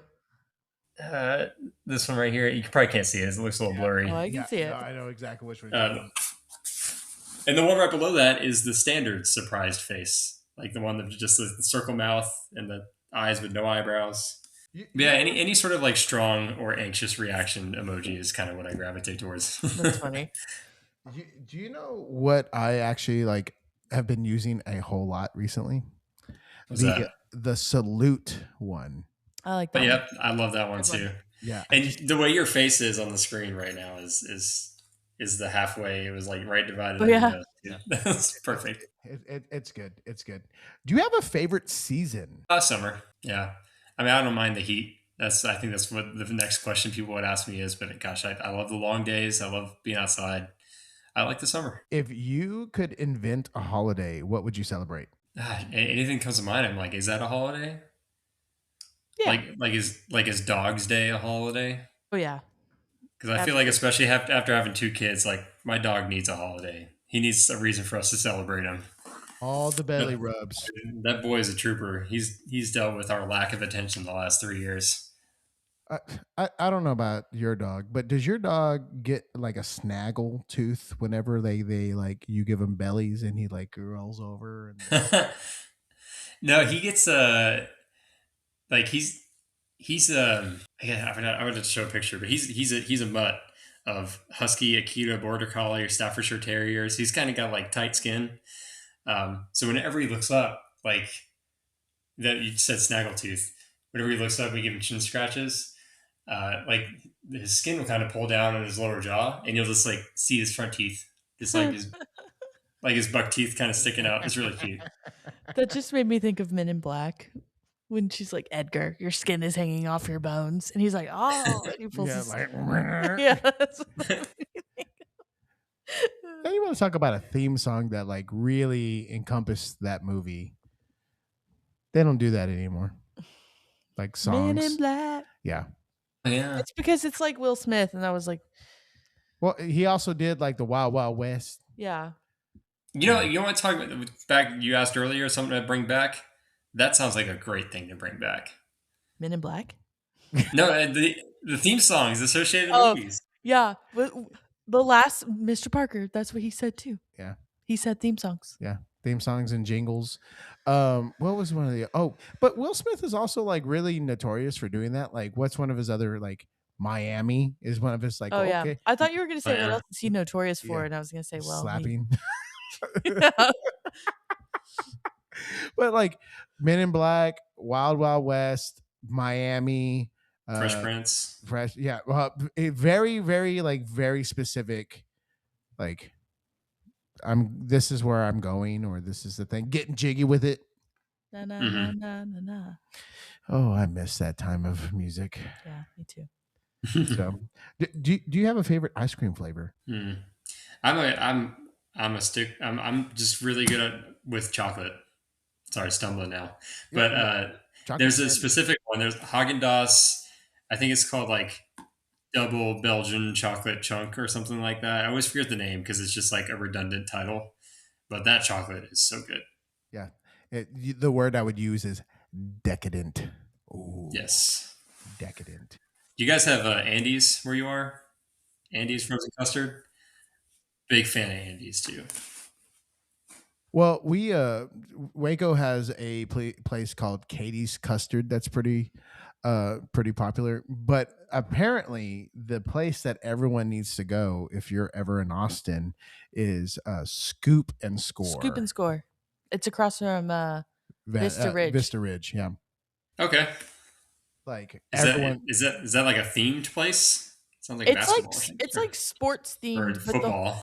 yeah, I think it's just in general. Like, what I remember when we went in there was like a bunch of sports memorabilia in general, but they sell Grader's ice cream, Okay. and they're like the only place I think in Texas that's able to sell Grader's ice cream, and so it's good. It's really good. Yeah, like Kim Shuttlesworth is like Scoop and Score. Like Sean Murphy is like Scoop and Score. I think Robert Herrings was like Scoop and Score. Like that's the place you go if you want. I'll check that out. Yeah. So if you're ever driving through Austin, Scoop and Score apparently is the place to go. And it is. It's good. It's good ice cream. In this new venture and traveling around the state, I'll definitely be asking for some advice. I'll have to actually write that one down. Yeah. I'm sure Zach Santos would take you there. Oh yeah, I hope we can connect. We definitely will connect when I'm down there when he's up here. Do you guys have? I think this is sort of new to Texas, but Handel's ice cream. You ever heard of it? Mm-mm. Okay, Handel's originated in Northeast Ohio where I grew up. So did Arby's. Arby's started near my hometown, but that's sidebar. But Handel's is really good, and those are starting to open up around the country now. So maybe you guys will come across Handel's at some point. Oh, maybe we will. Hopefully. If you could have any one animal, real or fictional, as a pet, which one would it be? Toothless. How to Train Your Dragon. That's the most adorable animated animal I've ever seen. Yes, I agree. Pancakes or waffles? Waffles. What came first, the chicken or the egg?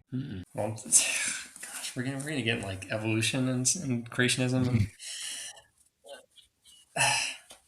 It's more of a That's kind philosophical of what question. everyone says though when you ask them that You're like, question. ooh. yeah, well, because the way my mind works is I'll just go like all these different paths. Like, well, this could happen, but also this, and this could also happen because I can't decide on one singular thing. That's why I don't really have favorites.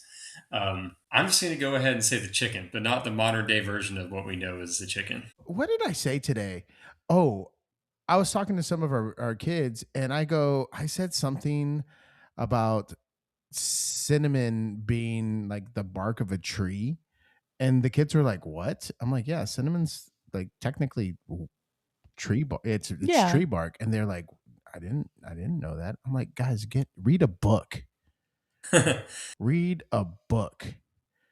It's just like I had explained the banana flavoring thing to kids the other day. Do you know about the Oh banana gosh, flavoring thing? I think. So can you go ahead and explain it? Because probably not. So like the banana flavoring that is in like banana Laffy Taffy and all that kind of other Hmm. stuff is an actual banana flavoring from an extinct banana. Oh, okay. So like I thought it was gonna be something way more controversial, and I was gonna be no, like, "Well, no, that's why I don't like banana flavored things." no, it's from an extinct banana. And that's when they developed that flavor, that was the model. And so that's why we have that flavor. Well, like the Okay, other I what think was they it? need to pick a different model. That's just my opinion. I mean, I like banana flavor. Well, it's the same thing with like I told the kids, I'm like, broccoli's man-made, right? And they're like, "Excuse me?" I'm like, "Yeah, it's not a naturally occurring vegetable." I had no idea. Yeah, it was crossbred between a cauliflower and something else. Okay, I was gonna ask, like, is cauliflower the OG, or is that also man-made? Yeah, it's something down that, but like we started to get into it. They're like, "My world is wrecked right now." I'm like, "Well, I'm glad I could be a part of it." Goodbye. Oh So, if you had a time machine, what historical event would you go to and why? my gosh, I guess I should have done my research. Gosh, I don't know if I have an answer for this one. I might have to take the pass card. What would you guys say? Maybe that'll spark some ideas for me. For me, I would probably want to be in New York the day that we ended World War II for the Oh, okay. celebration. Hmm. Like VJ Day? Yeah, Okay. because like at what other point would you see like that type of elation from like a country or from Yeah. like just that's just a different experience because like that was like such a time of turmoil and like uncertainty and like anxiety to go into that moment. And that's why like you see that picture of the sailor like kissing the woman and that like to be in that moment in the celebration of what that is, you know? Yeah, that's a great point. I just want to know where Yeah. MH370 is. That's what I don't know how I'm going to find it, but that's probably where I would go. Which is not as poignant as what you just said. Or I'm so sorry. one of the other ones that I would like to be at just because yeah, I think it would be interesting. The releasing of the balloons in was it Cleveland? Oh yeah, the balloon. Was it? I know what you're talking about where they all like it like ruined the environment around Cleveland for a while. Yes. Yeah. Do you know about that? No, but what else could ruin Cleveland other than Cleveland just being Cleveland? They released like millions of balloons and it was like a bad deal. I don't remember what it was for. It was for some event. Yeah, and it was like a horrible situation. Like they went into like one of the Great Lakes, and it was an awful situation. But Oh like to see gosh. that, like go, oh, we have messed up. Jeez. Well, that being said, I'm going to say sorry to the people of Cleveland. I just have a very distasteful view on Northeast Ohio, having grown up there. I still feel like I have a teenager's point of view of my hometown and the area surrounding it. No, But I gosh, mean yeah. I get it. I left the Corpus Christi coastal Bend area as fast as I could. Mhm. Yeah, so you get it. Yeah, I still don't think I have an answer for the historical event. Oh, you're good. Um, how would you describe your job to an alien who just landed? We teach our adolescents to create organized sounds for entertainment. Good answer. Okay. What would you choose to eat if you only had one meal to eat for the rest of your life? Oh, man, this goes back to the favorites thing, but I'm sure I can pick something. One meal to eat. Okay. I do have a favorite restaurant. And so I think I'd pick this meal from this restaurant. The place is called Haywire. It's in Plano. Oh, I love yeah, Haywire. we love Yeah. Haywire. Okay, there's multiple locations. Is there one down there? Or just have you been to the one up here? Well, so Alexa's sisters and her my sister-in-law, brother-in-law, they're both air traffic controllers in the DFW area. Oh, okay. Well, that's awesome. Yeah, she lives in Frisco, and so that's like a Okay, so you favorite to mentioned go. that. Yeah. But yeah. So especially lately, if Jessica and I get time away from the kids, like that's our go-to. But I get the same thing every time. I get the Caesar salad as an appetizer, and then I get the baby back ribs. Comes with cornbread and mac and cheese, and that's the best cornbread and mac and cheese I've ever had. And the ribs are also really good, but I've never been a huge rib connoisseur, so I don't know if they're how good they are in comparison. But I do know they're good in the moment, and I think I could eat that meal, that well-rounded meal, all the time. That sounds good. That is a good meal. If you were guaranteed the answer to one question, what would it be? Guaranteed. Okay, this one I think I can come up with an answer to. I just need a second. You get real deep with these rapid fires. He does. And like I am typically very, very much asleep at this time. I used to be a night owl. That is no longer me. I like 5 a.m. is my typical wake up time. Mr. Hille, why are you so tired today? Well, these two people just wouldn't stop talking to me. Yeah. I feel like this would be a really long answer, but I'm 100% confident this would be entire books, series, encyclopedias of an answer, but how I can be the best dad to my kids specifically. That's a good one. That is a good situation there. I approve. I approve. Not that you needed my approval. I was about to say he doesn't need your approval. I know that's like. No, I mean it's validating that you agree. I mean, I say my kids specifically because every kid needs something different, right? Well, but how can I be Emerson and Avery's dad to the best thing that they'll need forever? Yeah. Well, and I look down at my kids all the time, like Jonah and Eleanor and Joel. I did the J thing too. Don't worry. Yeah. And I go, God, I hope I don't mess you up. Yeah.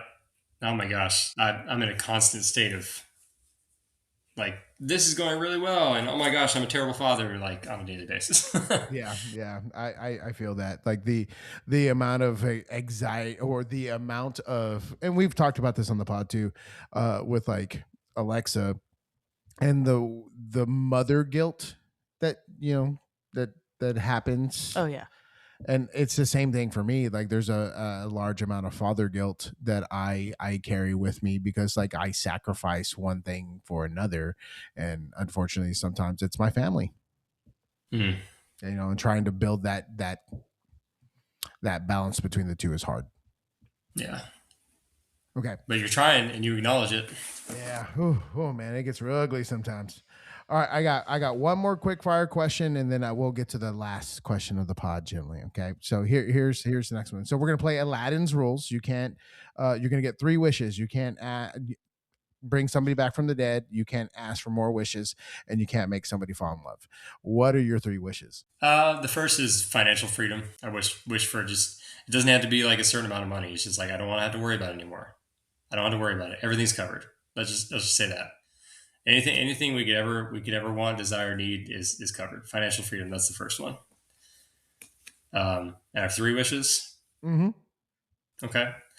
My second wish, and this is going to go off the current book series I'm in. It's called Dungeon Crawler Carl.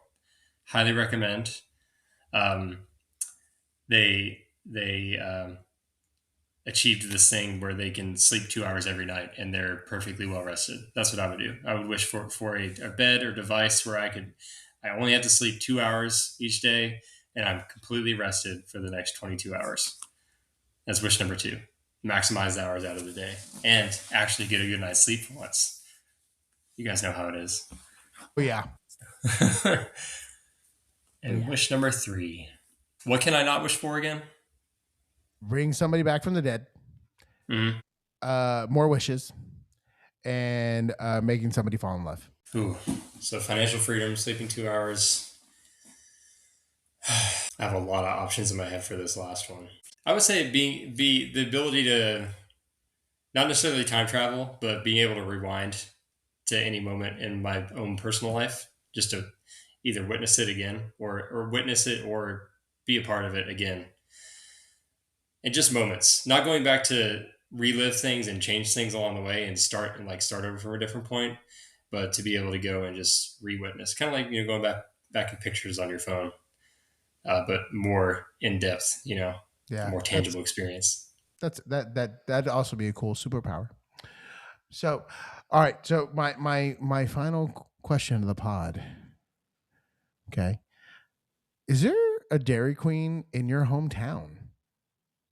There is. Oh, Dairy Queen in Ohio. Yeah, it's pretty common actually. Not in the way that I see it here in Texas, how they have like the grill and chill. Is that what they call it? Is it still call it that?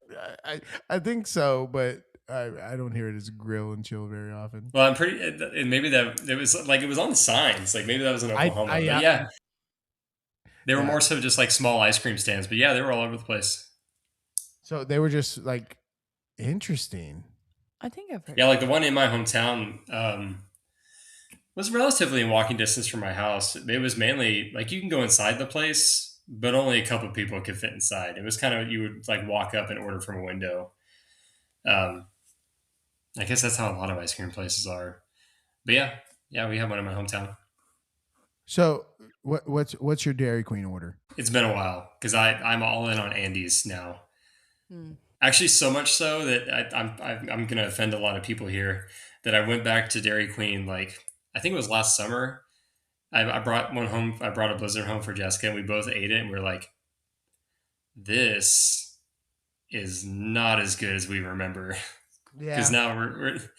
But if I were to do it, anything that's like multiple levels of chocolate. Like for reference in Andes, I typically gravitate either toward the triple chocolate concrete or chocolate custard with brownies in it. So anything at Dairy Queen that would be like a Blizzard with chocolate chunks and cookie dough and melted chocolate chips and whatever else is just making layers of chocolate. That's what I would go with. So what are your thoughts on a Rocky Road?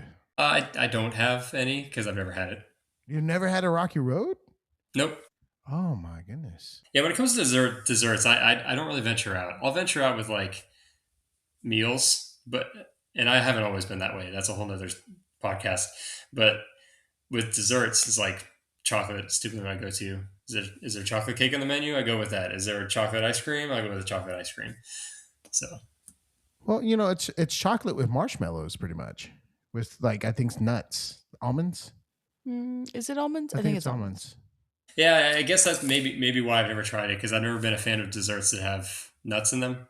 Like peanut butter is fine, but if it's like crushed almonds or walnuts or anything, like I just don't like that. I don't like the crunch in my dessert.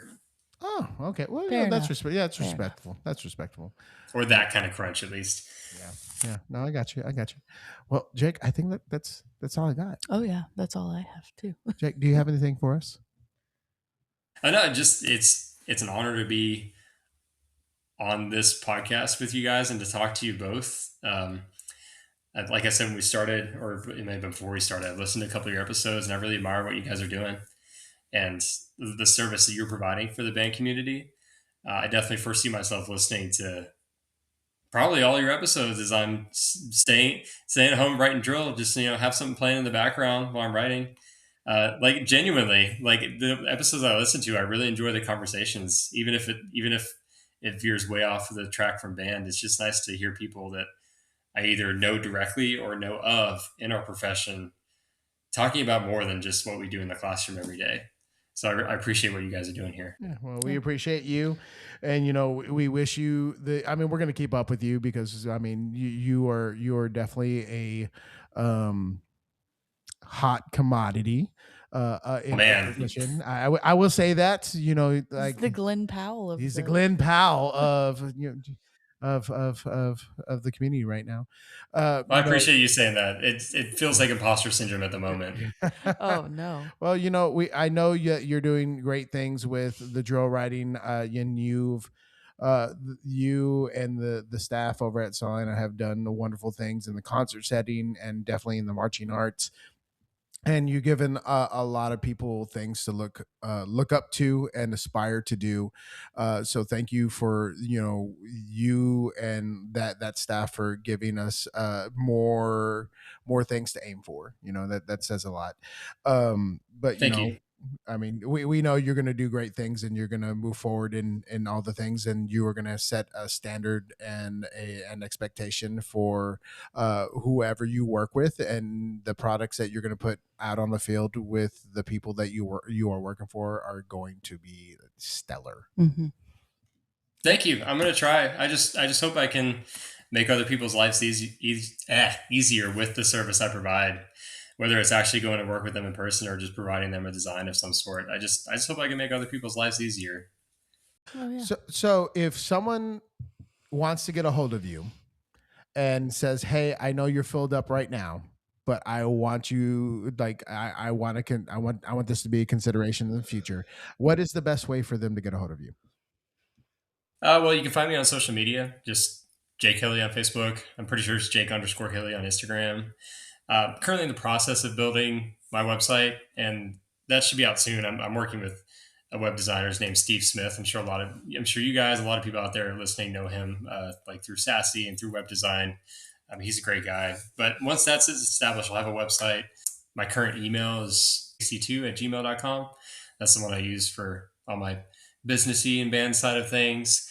But also eventually when the website's open, I'll have an email associated with that, which the my personal brand, the name of my personal brand is not just Jake Hille Designs. I decided to go a little more unique. It's going to be Band with Jake. We do band together. I do band with you. You do band with me. So the website is just going to be bandwithjake.com, and my email through the website is going to be jake@bandwithjake.com. Awesome. That should be within the next week or two. Fantastic. Great. Fantastic. Okay. Yeah. Well, thank you so much for being on, Alexa. Do you have anything else? No, but thank you, Jake, for talking to us. No, thank you. Yeah. Well, thanks for listening to Band Yap. We'll see you next time. Bye. We out.